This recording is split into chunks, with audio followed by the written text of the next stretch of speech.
ಪ್ರಿಯರಾದ ದೇವರ ಮಕ್ಕಳಿರ, ಕ್ರಿಸ್ಮಸ್ ಹಬ್ಬ ಆಚರಣೆ ಮಾಡ್ತೀರೋ ಬಿಡುತ್ತೀರೋ ಅದು ನಿಮಗೆ ಬಿಟ್ಟಿದ್ದು. ಆದರೆ ಈ ಕಾರ್ಯಕ್ರಮದಲ್ಲಿ ದೇವರ ಮಕ್ಕಳು ಎಂದು ಕರೆಯಲ್ಪಡುತ್ತಿರುವಂಥ ಭಕ್ತರು ಭಕ್ತಿಯಲ್ಲಿ ವೃದ್ಧಿಯಾಗಬೇಕು. ಯಾವುದರಲ್ಲಿ ವೃದ್ಧಿಯಾಗಬೇಕು? ಭಕ್ತಿಯಲ್ಲಿ ವೃದ್ಧಿಯಾಗಬೇಕು, ನಂಬಿಕೆಯಲ್ಲಿ ವೃದ್ಧಿಯಾಗಬೇಕು, ಆತ್ಮಿಕವಾದಂಥ ಜ್ಞಾನದಲ್ಲಿ ವೃದ್ಧಿಯಾಗಬೇಕು. ನಾವು ಈ ಸಮಾಜದಲ್ಲಿ ಚಿಕ್ಕ ಕಾರ್ಯಕ್ರಮಗಳು ಮಾಡಿದ್ರು, ದೊಡ್ಡ ಕಾರ್ಯಕ್ರಮಗಳು ಮಾಡಿದ್ರು, ಯೇಸು ಕ್ರಿಸ್ತರ ಹೆಸರಿನಲ್ಲಿ ಕಾರ್ಯಕ್ರಮಗಳು ಮಾಡಿದ್ರು, ಅಲ್ಲಿ ಮೊದಲನೇದಾಗಿ ತಂದೆಯಾದ ದೇವರು, ಯೇಸು ಪ್ರಭು, ಪವಿತ್ರ ಆತ್ಮರು ಅವರು ಸಂತೋಷ ಪಡಬೇಕು, ಅವರಿಗೆ ಘನತೆ ಮಹಿಮೆ ಉಂಟಾಗಬೇಕು. ಎರಡನೇದಾಗಿ ಭಕ್ತರು ಭಕ್ತಿಯಲ್ಲಿ ವೃದ್ಧಿಯಾಗಬೇಕು. ಹೊಸಬರು ಯಾರಾದರೂ ಕೇಳಿದಾಗ, ಹೊಸಬರು ಯಾರಾದರೂ ಈ ಒಂದು ಕಾರ್ಯಕ್ರಮಗಳನ್ನು ನೋಡಿದಾಗ, ಆ ಕಾರ್ಯಕ್ರಮದಲ್ಲಿ ಭಾಗಿಗಳಾದಾಗ, ಯಾರಾದರೂ ಹೊಸಬರು ಬಂದು ಅವರು ಆತ್ಮಿಕವಾದಂಥ ದೇವರ ಜ್ಞಾನವನ್ನು ಕಲಿಬೇಕು. ದೇವರ ಜ್ಞಾನವನ್ನು, ದೇವರ ಉದ್ದೇಶಗಳನ್ನು ಕಲಿಬೇಕು.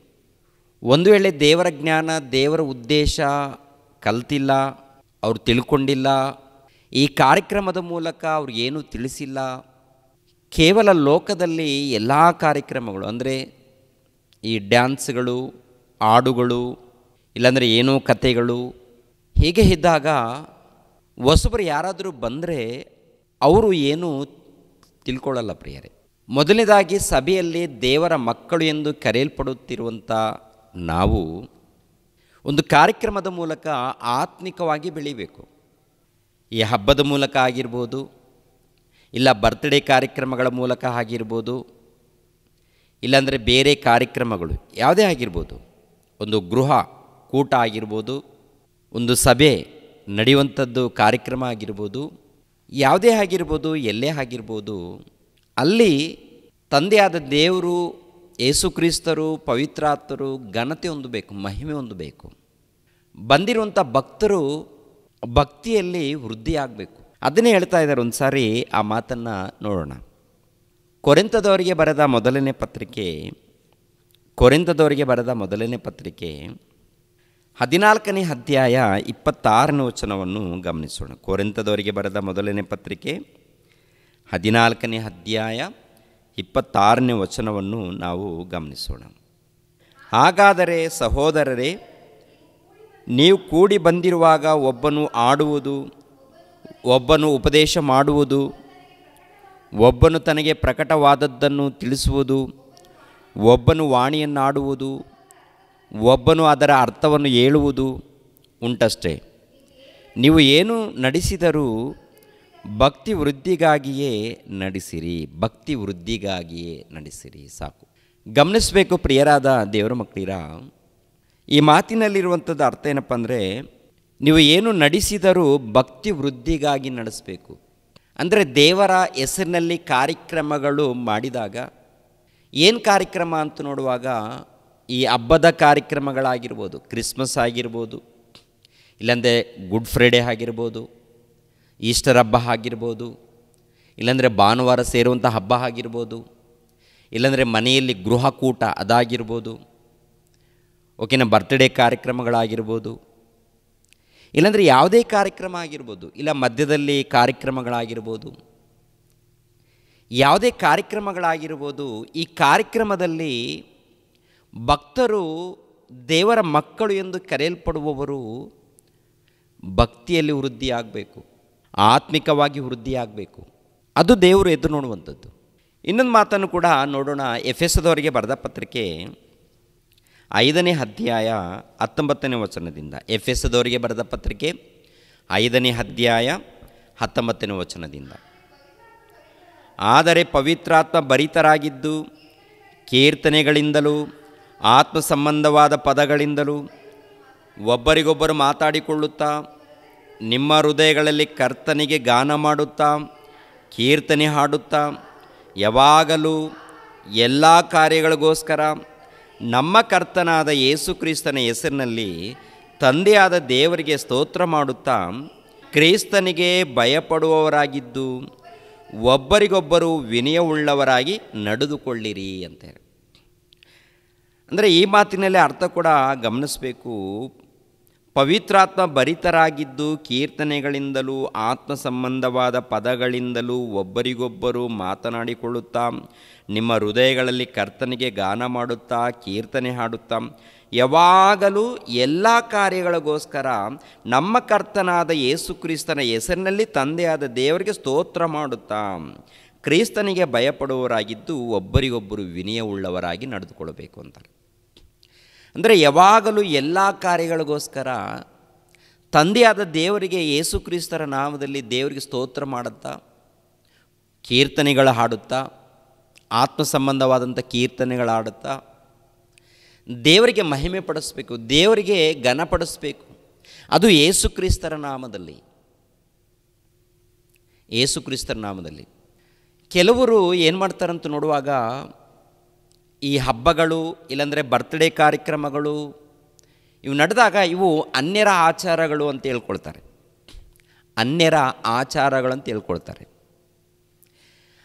ಈ ಕಾರ್ಯಕ್ರಮಗಳು ಅನ್ಯರ ಆಚಾರಗಳು, ಇದನ್ನು ಮಾಡಿಕೊಡ್ದು ಅಂತೇಳಿ ಹೇಳ್ತಾರೆ. ಆದರೆ ನಾನು ಹೇಳುವಂಥದ್ದು ಏನಪ್ಪ ಅಂದರೆ, ವಾಕ್ಯದಲ್ಲಿ ಇರುವಂಥ ವಚನಗಳನ್ನು ತೋರಿಸ್ತಾ ಇದ್ದೀನಿ. ಏನಂದರೆ, ಯಾವಾಗಲೂ ಎಲ್ಲ ಕಾರ್ಯಕ್ರಮಗಳಂದರೆ ದೇವರು ಮೆಚ್ಚುವಂಥ ಕಾರ್ಯಕ್ರಮಗಳಾಗಿರಬೇಕು. ಕಾರ್ಯಕ್ರಮಗಳಿದೆ ನೋಡಿ, ಮನೆಯಲ್ಲಿ ಪ್ರಾರ್ಥನೆ ನಡೆಯುವಾಗಲೂ, ಇಲ್ಲ ಗೃಹಕೂಟ, ಇಲ್ಲಾಂದರೆ ಆರಾಧನೆ, ಸಭೆಯಲ್ಲಿ ಆರಾಧನೆ ನಡೆಯುವಂಥ ಕಾರ್ಯಕ್ರಮ, ಇಲ್ಲಾಂದರೆ ನಮ್ಮ ಜೀವಿತದಲ್ಲಿ ನಡೆಯುವಂಥ ಕಾರ್ಯಕ್ರಮಗಳು, ಹೊರಗಡೆ ಹೋಗುವಾಗಲೂ ಬರುವಾಗಲೂ, ಇಲ್ಲಾಂದರೆ ಎಲ್ಲಾದರೂ ಕೂಟ ನಡೆಯುವಾಗಲೂ, ಯಾವಾಗಲೂ ಎಲ್ಲ ದಿನಗಳಲ್ಲಿ ಕರ್ತನಾದ ದೇವರಿಗೆ, ತಂದೆಯಾದ ದೇವರಿಗೆ ಸ್ತೋತ್ರ ಮಾಡಬೇಕು. ಕೃತಜ್ಞತೆ ಸ್ತುತಿಗಳನ್ನು ದೇವರನ್ನು ಘನಪಡಿಸಬೇಕು, ಮಹಿಮೆ ಪಡಿಸಬೇಕು. ಅಂದರೆ ಮಹಿಮೆ ಪಡಿಸುವಂಥ ರೀತಿಯಲ್ಲಿ ಕಾರ್ಯಕ್ರಮಗಳು ನಡಿಬೇಕು, ದೇವರನ್ನು ಘನಪಡಿಸುವಂಥ ರೀತಿಯಲ್ಲಿ ಕಾರ್ಯಕ್ರಮಗಳು ನಡಿಬೇಕು, ದೇವರನ್ನು ಸಂತೋಷಪಡಿಸುವಂಥ ರೀತಿಯಲ್ಲಿ ಕಾರ್ಯಕ್ರಮಗಳು ನಡಿಬೇಕು. ದೇವರು ಯಾವಾಗ ಸಂತೋಷ ಪಡ್ತಾರಂತ ಇರುತ್ತೆ ಬೈಬಲ್ನಲ್ಲಿ, ದೇವರು ಯಾವಾಗ ಸಂತೋಷ ಪಡುತ್ತೆ ಅಂತ ಇರುತ್ತೆ ಪ್ರಿಯರೇ, ಒಬ್ಬ ಪಾಪಿ ಬದಲಾದಾಗ ಪರಲೋಕದಲ್ಲಿ ದೇವದೂತರಾಗಿರ್ಬೋದು, ದೇವರಾಗಿರ್ಬೋದು ಸಂತೋಷ ಪಡ್ತಾರೆ ಎನ್ನುವಂಥ ಮಾತಿರುತ್ತೆ. ಎರಡನೇದಾಗಿ ನಾವು ಯಥಾರ್ಥವಾಗಿ ಆರಾಧನೆ ಮಾಡಬೇಕು, ನಾವು ಯಥಾರ್ಥವಾಗಿ ದೇವರನ್ನು ಘನಪಡಿಸಬೇಕು ಎಲ್ಲ ಸಮಯದಲ್ಲಿ, ಒಂದು ದಿನ ಎರಡು ದಿನ ಅಲ್ಲ. ಇವಾಗ ನಾವು ಸಭೆಯಾಗಿ ಕೂಡ್ತಾ ಇದ್ದೀವ, ಇಲ್ಲ ಹಬ್ಬ ಮಾಡಿಕೊಳ್ತಾ ಇದ್ದೀವ, ಏನು ಮಾಡಿಕೊಂಡ್ರೂ ಕೂಡ ಅದರಲ್ಲಿ ದೇವರಿಗೆ ಘನತೆ, ದೇವರಿಗೆ ಮಹಿಮೆ ಉಂಟಾಗಬೇಕು, ದೇವರು ಸಂತೋಷ ಪಡಬೇಕು. ಎರಡನೇದಾಗಿ ಜನ ಇದ್ದಾರೆ ನೋಡಿ, ಜನಗಳು ಅಂದರೆ ಭಕ್ತರಾಗಿರ್ಬೋದು, ಇಲ್ಲಾಂದರೆ ಅನ್ಯ ಜನಾಂಗದವರಾಗಿರ್ಬೋದು, ಈ ಕಾರ್ಯಕ್ರಮಗಳನ್ನು ನೋಡಿ ವಾಕ್ಯಗಳನ್ನು ಕೇಳಿ ಏನಾಗಬೇಕು, ತಮ್ಮ ಹೃದಯದಲ್ಲಿ ದೇವರನ್ನ ಕೊಂಡಾಡಬೇಕು. ಅವರು ವಾಕ್ಯಗಳನ್ನು ಕಲಿಬೇಕು, ಅನ್ಯರ ವಾಕ್ಯಗಳನ್ನು ಕಲಿಬೇಕು. ದೇವರ ಮಕ್ಕಳಾಗಿರುವಂಥ ನಾವು ಆತ್ಮಿಕವಾಗಿ ಭಕ್ತಿಯಲ್ಲಿ ವೃದ್ಧಿ ಆಗಬೇಕು. ಇವಾಗ ಟೋಟಲ್ ಪ್ರಪಂಚ ದೇಶದಲ್ಲಿ ನಡೆಯುವಂಥ ಈ ಹಬ್ಬದ ವಾತಾವರಣ ಇದೆ ನೋಡಿ, ಹಬ್ಬದ ವಾತಾವರಣ, ಹಬ್ಬಗಳು ನಡೀತಾ ಇದೆ. ಕ್ರಿಸ್ಮಸ್ ಟ್ರೀ ಅಂತಾರೆ, ಕ್ರಿಸ್ಮಸ್ ತಾತ ಅಂತಾರೆ, ಕ್ರಿಸ್ಮಸ್ ಕೇಕ್ ಅಂತಾರೆ, ಕ್ರಿಸ್ಮಸ್ ಸ್ಟಾರ್ ಅಂತಾರೆ, ಇನ್ನು ಕ್ರಿಸ್ಮಸ್ ಅನೇಕ ಕಾರ್ಯಕ್ರಮಗಳಂತಾರೆ, ಪ್ರಾರ್ಥನೆ ಕೂಟಗಳು, ಸೆಲೆಬ್ರೇಷನ್ ಅಂತ, ಈ ರೀತಿ ಅನೇಕ ಕಾರ್ಯಕ್ರಮಗಳು ನಡೀತಾ ಇದೆ. ನಡಿಬಾರ್ದಂತ ನಾನು ಹೇಳ್ತಾ ಇಲ್ಲ. ಆ ನಡೆಯುವಂಥ ಕಾರ್ಯಕ್ರಮದಲ್ಲಿ ದೇವ್ರ ಘನತೆ ಹೊಂದುತ್ತಾ ಇದ್ದಾರಾ, ದೇವ್ರ ಮಹಿಮೆ ಹೊಂದುತ್ತಾ ಇದ್ದಾರಾ, ದೇವರು ಆರಾಧನೆ ಹೊಂದುತ್ತಾ ಇದ್ದಾರಾ, ದೇವ್ರ ಮಹಿಮೆ ಹೊಂದುತ್ತಾ ಇದ್ದಾರಾ, ಇದು ನೋಡಬೇಕು ಪ್ರಿಯರಾದ ದೇವ್ರ ಮಕ್ಕಳಿಗೆ. ಇವಾಗ ನಮ್ಮ ಆನಂದದಗೋಸ್ಕರ, ನಮ್ಮ ಸಂತೋಷದಗೋಸ್ಕರ ನಡೀತಾ ಇದೆ ನೋಡಿ. ಚಿಕ್ಕವ್ರ ಮೊದಲುಗೊಂಡು ದೊಡ್ಡವರ ತನಕ ಪ್ರತಿಯೊಬ್ಬರು ಕೂಡ ಯೋಚನೆ ಮಾಡಿ, ನಮ್ಮ ಸಂತೋಷದಗೋಸ್ಕರ, ನಮ್ಮ ಆನಂದದಗೋಸ್ಕರ ನಡೆದರೆ ಅದು ವ್ಯರ್ಥವಾಗುತ್ತೆ. ಪ್ರಿಯರಾದ ದೇವ್ರ ಮಕ್ಕಳಿಗೆ ನೀವು ಗಮನಿಸ್ಕೋಬೇಕು ಪ್ರಿಯರೇ. ನಾವು ಮಾಡಬಾರ್ದು ಅಂತಲ್ಲ, ಮಾಡ್ತಿರೋ ಬಿಡ್ತಿರೋ ಅವ್ರವ್ರ ಇಷ್ಟ ಅದು. ಆದರೆ ಇಲ್ಲಿ ನಾವು ಮಾಡುವಂಥ ಈ ಕಾರ್ಯಕ್ರಮದಲ್ಲಿ ತಂದೆಯಾದ ದೇವರು ಮಹಿಮೆ ಹೊಂದಬೇಕು, ತಂದೆಯಾದ ದೇವರು ಘನತೆ ಹೊಂದಬೇಕು, ತಂದೆಯಾದ ದೇವರು ಆರಾಧನೆ ಹೊಂದಬೇಕು. ಎರಡನೇದಾಗಿ ಭಕ್ತರು ಪಾಠವನ್ನು ಕಲಿಬೇಕು, ಜ್ಞಾನವನ್ನು ಕಲಿಬೇಕು. ಆತ್ಮಿಕವಾಗಿ ವೃದ್ಧಿ ಆಗಬೇಕು, ಭಕ್ತಿಯಲ್ಲಿ ವೃದ್ಧಿ ಆಗಬೇಕು, ಭಕ್ತಿಯಲ್ಲಿ ವೃದ್ಧಿ ಆಗಬೇಕು, ಬುದ್ಧಿಯನ್ನು ಕಲಿಬೇಕು.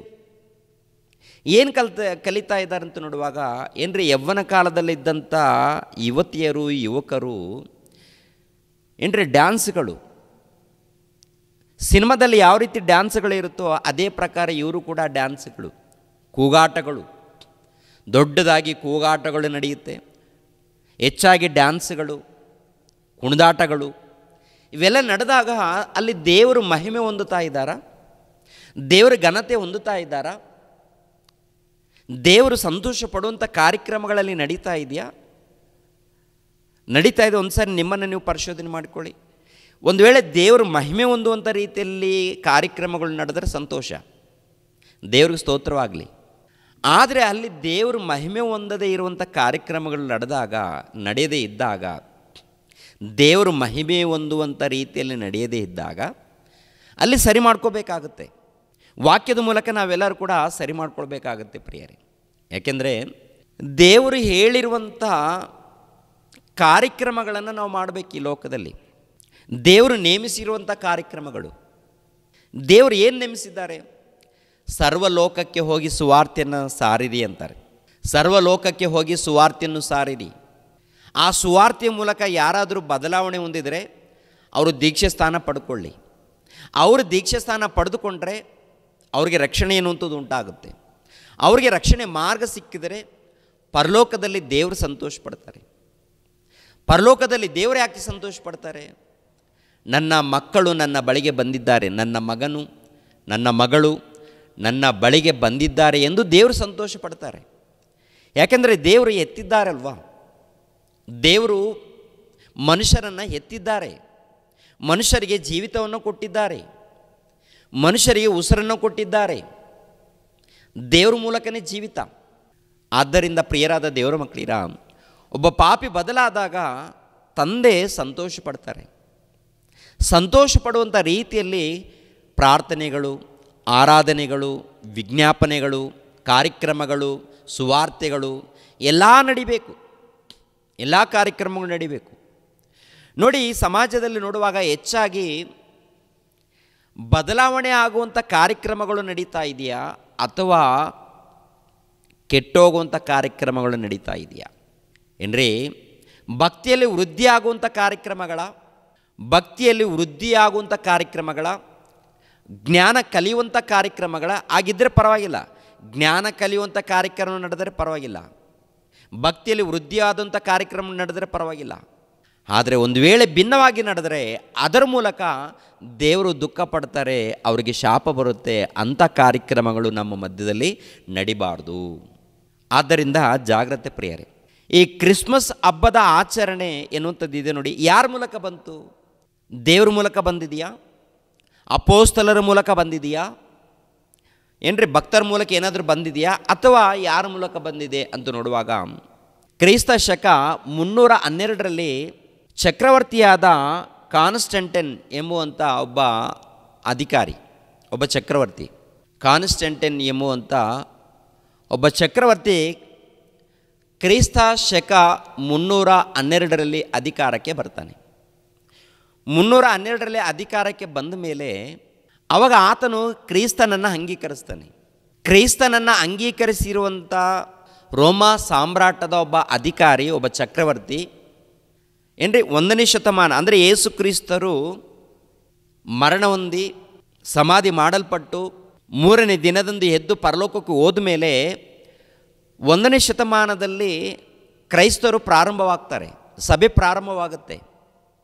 ಅದ್ರ ಜೊತೆಗೆ ಅನೇಕ ಹಿಂಸೆಗಳು, ಶ್ರಮೆಗಳು ಪ್ರಾರಂಭವಾಗುತ್ತೆ, ಕಷ್ಟಗಳು ಎಲ್ಲಿ ತನಕ ಇರುತ್ತೆ ಅಂತ ನೋಡುವಾಗ ಕ್ರೈಸ್ತ ಶಕ 312ವರೆಗೆ ಅನೇಕ ಸಂಕಷ್ಟಗಳು, ಶ್ರಮೆಗಳು, ಅನೇಕ ಹಿಂಸೆಗಳನ್ನು ಅನುಭವಿಸ್ತಾರೆ ಕ್ರೈಸ್ತರು. 1ನೇ ಶತಮಾನದಿಂದ ಯೇಸು ಕ್ರಿಸ್ತರನ್ನು ಅಂಗೀಕರಿಸಿರುವಂಥ ಕ್ರೈಸ್ತರು. ಯಾವಾಗ ಇವರ ಮಧ್ಯದಲ್ಲಿ ಒಂದು ಉಪಶಮನ ಉಂಟಾಗುತ್ತೆ ಅಂತ ನೋಡುವಾಗ, ಕಾನ್ಸ್ಟಂಟೈನ್ ಎಂಬುವಂಥ ಚಕ್ರವರ್ತಿ ಬಂದ ಮೇಲೆ ಅವರ ಮಧ್ಯದಲ್ಲಿ ಒಂದು ರೀತಿಯಲ್ಲಿ ಸಮಾಧಾನ. ಯಾಕೆಂದರೆ ಕ್ರೈಸ್ತರಿಗೆ ಒಂದು ಅಧಿಕೃತವಾದಂಥ ಒಂದು ಆಜ್ಞೆಯನ್ನು ಕೊಡುವಂಥದ್ದು, ನೇಮಿಸುವಂಥದ್ದು. ಕ್ರೈಸ್ತರು ಚರ್ಚ್ಗಳನ್ನು ನಿರ್ಮಾಣ ಮಾಡಿಕೊಳ್ಳಿ, ಮಂದಿರಗಳನ್ನು ನಿರ್ಮಾಣ ಮಾಡಿಕೊಳ್ಳಿ ಅಂತೇಳಿ ಈ ಚಕ್ರವರ್ತಿ ಸಹಾಯ ಮಾಡ್ತಾನೆ. ಚಕ್ರವರ್ತಿ ದೇವರನ್ನು ನಂಬಿಕೊಂಡು ಕ್ರಿಸ್ತನನ್ನು ಅಂಗೀಕರಿಸಿ ಎರಡನೇದಾಗಿ ಅನೇಕ ಸ್ಥಳಗಳಲ್ಲಿ ಚರ್ಚುಗಳನ್ನು ಕಟ್ಟಿಕೊಡುವಂಥದ್ದು ನಡೆಯುತ್ತೆ. ರೋಮಾ ಚಕ್ರವರ್ತಿ ಕ್ರಿಸ್ತ ಶಕ 312ರಿಂದ ಸುಮಾರು 337ರವರೆಗೆ ಆತನ ಪಾಲನೆ ಇರುತ್ತೆ. ಈತನ ಪಾಲನೆಯಲ್ಲಿ ಕ್ರೈಸ್ತರು ಒಂದು ಅದ್ಭುತವಾಗಿ ಅಭಿವೃದ್ಧಿ ಆಗ್ತಾರೆ. ಈತನ ಅಧಿಕಾರಕ್ಕೆ ಬಂದಾಗ ಸುಮಾರು 20% ಮಾತ್ರ ಕ್ರೈಸ್ತರಿರ್ತಾರೆ. ಈತನ ಯಾವಾಗ ಅಧಿಕಾರಕ್ಕೆ ಬರ್ತಾನೋ ಸುಮಾರು 80% ತನಕ ಕ್ರೈಸ್ತರು ಅಭಿವೃದ್ಧಿ ಆಗ್ತಾರೆ. ಅನೇಕರು ನಂಬಿಕೊಳ್ತಾರೆ, ಅನೇಕರು ನಂಬಿಕೊಳ್ಳುವಂಥದ್ದು ನಡೆಯುತ್ತೆ. ಯಾಕೆಂದರೆ ಯೇಸು ಕ್ರಿಸ್ತರ ಬಗ್ಗೆ ಸುವಾರ್ತೆ ನಡೀತಾ ಇದೆ. ಅವರ ಮಧ್ಯದಲ್ಲಿ ಅಂದರೆ ರೋಮನರ ಮಧ್ಯದಲ್ಲಿ ಅನೇಕ ಶ್ರಮೆಗಳು, ಸಂಕಷ್ಟಗಳು ಕ್ರೈಸ್ತರ ಮೇಲೆ ಬಂದಿರುವುದರಿಂದ ಯಾರು ಕೂಡ ನಂಬಿಕೊಳ್ಳೋದಕ್ಕೆ ಧೈರ್ಯ ಮಾಡಿಲ್ಲ.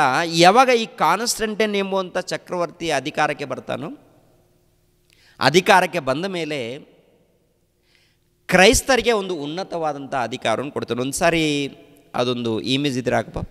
ಕಾನ್ಸ್ಟಂಟೈನ್ ಎಂಬುವಂಥ ರೋಮಾ ಚಕ್ರವರ್ತಿ ಪ್ರಿಯರೇ, ಈತನು ಅಧಿಕಾರಕ್ಕೆ ಬಂದ ಮೇಲೆ ಕ್ರೈಸ್ತರಿಗೆ ಒಂದು ಅಧಿಕೃತವಾದಂಥ ಕ್ರೈಸ್ತರು ಅಂತೇಳಿ ನೇಮಿಸ್ತಾನೆ. ಎರಡನೇದಾಗಿ ಈ ರೋಮಾ ಈ ಪರಿಸರ ಪಟ್ಟಣಗಳಲ್ಲಿ ಅನೇಕ ಪ್ರಾಂತಗಳಲ್ಲಿ ಕ್ರೈಸ್ತರಿಗೆ ಮಂದಿರಗಳನ್ನು ಇಲ್ಲ ಅನೇಕ ಅನುಕೂಲಗಳನ್ನು ಮಾಡಿಕೊಡ್ತಾನೆ. ತೆಗಿಪ ಅನೇಕ ಅನುಕೂಲಗಳು. ಅದ್ರ ಜೊತೆಗೆ ಕ್ಯಾಥೋಲಿಕ್ ಚರ್ಚ್ ಇದೆ ಅಲ್ವಾ, ಅವ್ರ ಮೂಲಕನೇ ಸ್ಥಾಪನೆ ಆಗುತ್ತೆ ಪ್ರಿಯರೇ. ಇವರು ನೇಮಿಸ್ತಾರೆ ಅಧಿಕಾರಿಗಳನ್ನು, ಫೋಪ್ರವರನ್ನು ಇಲ್ಲಾಂದರೆ ಫಾದರ್ಸ್ರವರನ್ನು, ಬಿಷಪ್ರವರನ್ನು ಇವರು ನೇಮಿಸುವಂಥದ್ದು ನಡೆಯುತ್ತೆ. ಅಧಿಕಾರಿಗಳಲ್ಲಿ ಪ್ರಿಯರ ದೇವರ ಮಕ್ಕಳಿರ ಈ ಚರ್ಚ್ನಲ್ಲಿ ಹಿರಿಯರನ್ನು, ಸೇವಕರನ್ನು, ಸಭಾಪಾಲಕರನ್ನು ಇವ್ರು ನೇಮಿಸುವಂಥದ್ದು ನಡೆಯುತ್ತೆ ಪ್ರಿಯರೇ. ಇವರ ಕಾಲದಲ್ಲೇ ಆಗುತ್ತೆ. ಅದ್ರ ಜೊತೆಗೆ ಈ ಹಬ್ಬಗಳು ಕೂಡ, ಹಬ್ಬಗಳು ಮಾಡಿಕೊಡ್ರಿ. ಆಮೇಲೆ ಈ ರಜೆ ಎನ್ನುವಂಥದ್ದು ಬರುತ್ತಲ್ಲ, ಆದಿವಾರ ಭಾನುವಾರ ರಜೆ, ಈ ಭಾನುವಾರ ರಜೆ ಎನ್ನುವಂಥದ್ದು ಕೂಡ ಇವ್ರ ಮೂಲಕನೇ ಪ್ರಾರಂಭವಾಗುತ್ತೆ. ಯಾರ ಮೂಲಕ? ಚಕ್ರವರ್ತಿಯಾಗಿರುವಂಥ ಕಾನ್ಸ್ಟಂಟ್ ಎನ್ನುವಂಥ ಇವ್ರ ಮೂಲಕನೇ ಪ್ರಾರಂಭವಾಗುತ್ತೆ. ಈ ಭಾನುವಾರ ರಜೆ ಎನ್ನುವಂಥದ್ದು ಪ್ರಪಂಚ ದೇಶದಲ್ಲಿ ನಡೀತಾ ಇದೆಯಲ್ವಾ. ಎರಡನೇದಾಗಿ ಹಬ್ಬಗಳು. ಯಾವ ಹಬ್ಬಗಳು? ಈ ಕ್ರಿಸ್ಮಸ್ ಹಬ್ಬ ಆಗಿರ್ಬೋದು, ಆಮೇಲೆ ಗುಡ್ ಫ್ರೈಡೇ, ಆಮೇಲೆ ಈಸ್ಟರ್ ಹಬ್ಬ ಆಗಿರ್ಬೋದು. ಈ ಹಬ್ಬಗಳು ಬಂದಾಗ ರಜೆಗಳನ್ನು ನೇಮಿಸಿದ್ದು ಇವ್ರ ಕಾಲದಲ್ಲಿ. ಅವತ್ತು ಯಾರು ಕೂಡ ಕೆಲಸ ಮಾಡಕೂಡ್ದು ಅಂತ ನೇಮಿಸಿದ್ದು. ಒಳ್ಳೆಯದಾ ಕೆಟ್ಟದಂತ ನೋಡುವಾಗ ಅವರ ಅಭಿಪ್ರಾಯ ಒಳ್ಳೆಯದು, ಅವರ ಅಭಿಪ್ರಾಯ ಒಳ್ಳೆಯದು. ಯಾಕೆಂದರೆ ಪ್ರತಿ ಭಾನುವಾರ ಪ್ರಾರ್ಥನೆಗೆ ಹೋಗಬೇಕು. ಇವರು ಒಟ್ಟಿನಲ್ಲಿ ಈ ಹಳೆ ಒಡಂಬಡಿಕೆಯಲ್ಲಿ ಶನಿವಾರ ಆರಾಧನೆ ಮಾಡೋದಿತ್ತು. ಹೊಸ ಒಡಂಬಡಿಕೆ ಯೇಸು ಕ್ರಿಸ್ತರು ಬಂದ ಮೇಲೆ ಪ್ರಿಯರ ದೇವರ ಮಕ್ಕಳಿರ ಎಲ್ಲ ದಿನಗಳು ಅಂದರೆ ಯಾವಾಗಲೂ ಆರಾಧನೆ, ಆತ್ಮೀಯ ರೀತಿಯಲ್ಲಿ ಸತ್ಯಕ್ಕೆ ತಕ್ಕ ಹಾಗೆ ಯಾವಾಗಲೂ, ಅಂದರೆ ದಿನಗಳನ್ನು ಇಲ್ಲಾಂದರೆ ಒಂದು ಸ್ಥಳವನ್ನು ಪ್ರತ್ಯೇಕವಾಗಿ ನೇಮಿಸಿಲ್ಲ. ದಿನಗಳು ಇಲ್ಲ ಸ್ಥಳಗಳು ಪ್ರತ್ಯೇಕವಾಗಿ ನೇಮಿಸಿಲ್ಲ. 1ನೇ ಶತಮಾನದಲ್ಲಿ ಯೇಸು ಕ್ರಿಸ್ತರು ಬಂದ ಮೇಲೆ ಆತ್ಮೀಯ ರೀತಿಯಲ್ಲಿ ಸತ್ಯಕ್ಕೆ ತಕ್ಕ ಹಾಗೆ ದೇವರನ್ನು ಆರಾಧಿಸಬೇಕು, ಘನಪಡಿಸಬೇಕು, ಮಹಿಮೆ ಪಡಿಸಬೇಕು, ಯಾವಾಗಲೂ ದೇವರ ಕೆಲಸದಲ್ಲಿರಬೇಕು, ದೇವರನ್ನು ಕೊಂಡಾಡ್ತಾ ಇರಬೇಕು, ದೇವರನ್ನು ಮಹಿಮೆ ಪಡಿಸ್ತಾ ಇರಬೇಕು ಅನ್ನೋದು ದೇವರ ಉದ್ದೇಶ. ಅದನ್ನೇ ಯೇಸು ಕ್ರಿಸ್ತರು ಪರಿಚಯ ಮಾಡಿದ್ದಾರೆ.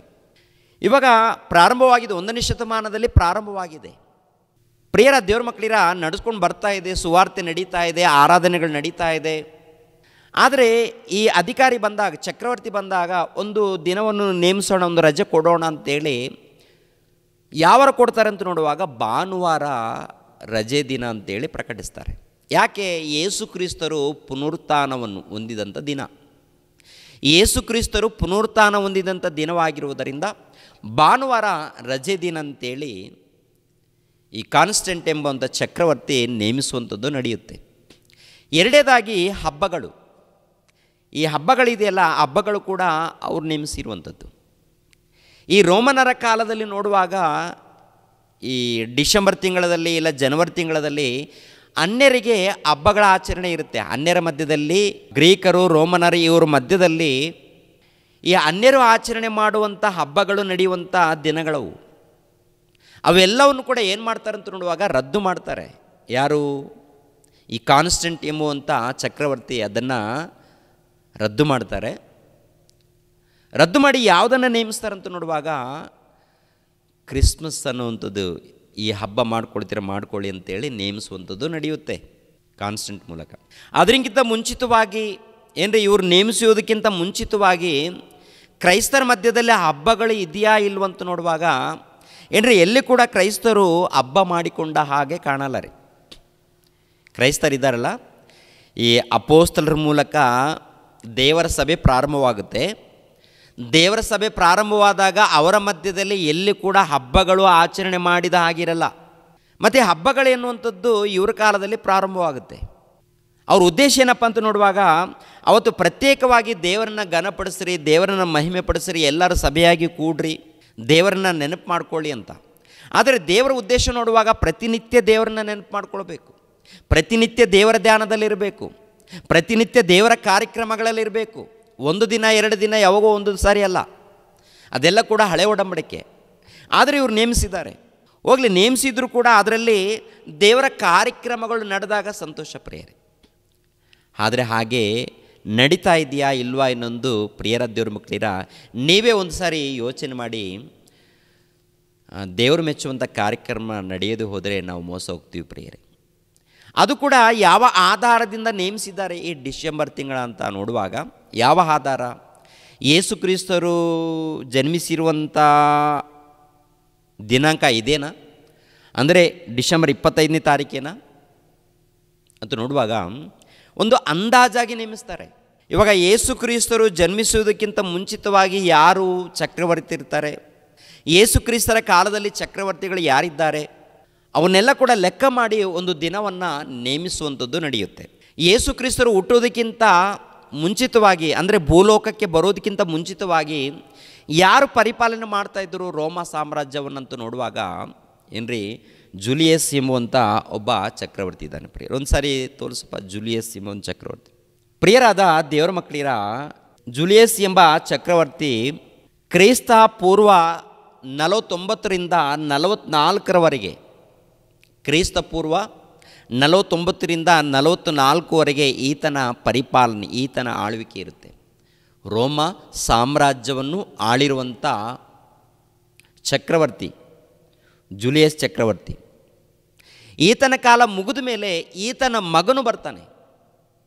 ಈತನ ಮಗನ ಹೆಸರು ಏನಪ್ಪ ಅಂತ ನೋಡುವಾಗ ಅಗಸ್ಟಸ್. ಈತನ ಮಗನ ಹೆಸರು ಏನಂತ ನೋಡುವಾಗ ಅಗಸ್ಟಸ್. ಈತನು ಬರ್ತಾನೆ ಪ್ರಿಯರೇ. ಈತನ ಕಾಲ ಯಾವಾಗ? ಈ ಅಗಸ್ಟಸ್ ಎಂಬುವಂಥ ಈತನ ಕಾಲ ಯಾವಾಗ ಅಂತ ನೋಡುವಾಗ ಕ್ರಿಸ್ತ ಪೂರ್ವ 30ರಿಂದ 14, ಕ್ರಿಸ್ತ ಪೂರ್ವ 30ರಿಂದ 14ನೇ ಶತಮಾನದವರೆಗೆ, ಅಂದರೆ ಕ್ರಿಸ್ತ ಪೂರ್ವ. ಈತನು ಚಕ್ರವರ್ತಿಯಾಗಿರುವಂಥ ಅಗಸ್ಟಸ್ ಎಂಬುವಂಥ ವ್ಯಕ್ತಿ. ಈತನ ಹೆಸರು ಅಗಸ್ಟಸ್ ಅಂತ. ಇವಾಗ ಯೇಸು ಕ್ರಿಸ್ತರು ಯಾರ ಕಾಲದಲ್ಲಿ ಹುಟ್ಟಿದ್ದಾನೆ, ಯಾರ ಕಾಲದಲ್ಲಿ ಈ ಲೋಕಕ್ಕೆ ಬಂದಿದ್ದಾನೆ ಅಂತ ನೋಡುವಾಗ ಚಕ್ರವರ್ತಿ ಅಗಸ್ಟಸ್ ಕಾಲದಲ್ಲಿ ಯೇಸು ಪ್ರಭು ಜನ್ಮಿಸಿದ್ದಾರೆ ಪ್ರಿಯರೇ. ಅದು ಬೈಬಲಲ್ಲಿ ಈತನ ಬಗ್ಗೆ ಇದೆಯಾ? ಬೈಬಲ್ನಲ್ಲಿ ಈ ಅಗಸ್ಟಸ್ ಬಗ್ಗೆ ಇದೆಯಾ ಇಲ್ವಾ ಅಂತ ನೋಡುವಾಗ ಏನ್ರಿ ಲೂಕನ ಬರೆದ ಸುವಾರ್ತೆ.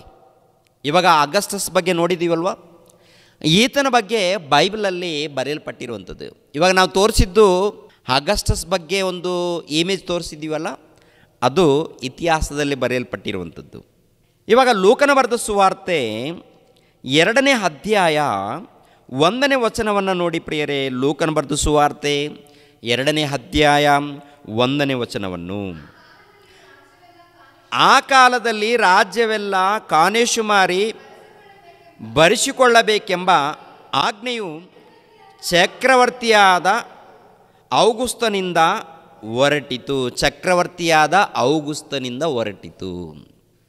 ಈ ಚಕ್ರವರ್ತಿಯಾದಂಥ ಔಗುಸ್ತನೇ, ಈತನ ಹೆಸರೇ ಅಗಸ್ಟಸ್. ಇಂಗ್ಲೀಷಲ್ಲಿ ಅಗಸ್ಟಸ್ ಅಂತ ಇರುತ್ತೆ ರೀ. ಚಕ್ರವರ್ತಿಯಾಗಿರುವಂಥ ಔಗುಸ್ತನ್ ಅಂತಿದೆಯಲ್ಲ, ಚಕ್ರವರ್ತಿಯಾಗಿರುವಂಥ ಔಗುಸ್ತನೇ ಅಗಸ್ಟಸ್. ಇವಾಗ ಇಮೇಜ್ ಒಂದು ತೋರಿಸಿದ್ದೀವಲ್ವಾ, ಅಗಸ್ಟಸ್ ಅಂತ. ಈತನು ಪ್ರಿಯರ ದೇವ್ರ ಮಕ್ಕಳಿರ ಕ್ರಿಸ್ತ ಪೂರ್ವ 30ರಲ್ಲಿ ಅಧಿಕಾರಕ್ಕೆ ಬರ್ತಾನೆ. ಅಂದರೆ ಈ ಅಗಸ್ಟಸ್ ಎಂಬುವಂಥ ಈತನ ಇದ್ದಂಥ ಕಾಲದಲ್ಲಿ, ಪರಿಪಾಲನೆ ಕಾಲದಲ್ಲಿ ಯೇಸು ಕ್ರಿಸ್ತರು ಜನ್ಮಿಸಿದ್ದಾರೆ ಎನ್ನುವಂಥದ್ದು ಈ 2ನೇ ಅಧ್ಯಾಯದಲ್ಲೂ ನೋಡುತ್ತೇವೆ ಪ್ರಿಯರೇ. 2ನೇ ಅಧ್ಯಾಯದಲ್ಲಿ ಕನ್ನಡದಲ್ಲಿ ಬಂದು ಔಗುಸ್ತನು ಅಂತ ಇರುತ್ತೆ, ಇಂಗ್ಲೀಷಲ್ಲಿ ಬಂದು ಅಗಸ್ಟಸ್ ಅಂತ ಇರುತ್ತೆ. ಒಂದು ಸಾರಿ ಇಂಗ್ಲೀಷಲ್ಲಿ ಇದು ಓದ್ತಿಮ್ಮ. Luke chapter 2 verse 1.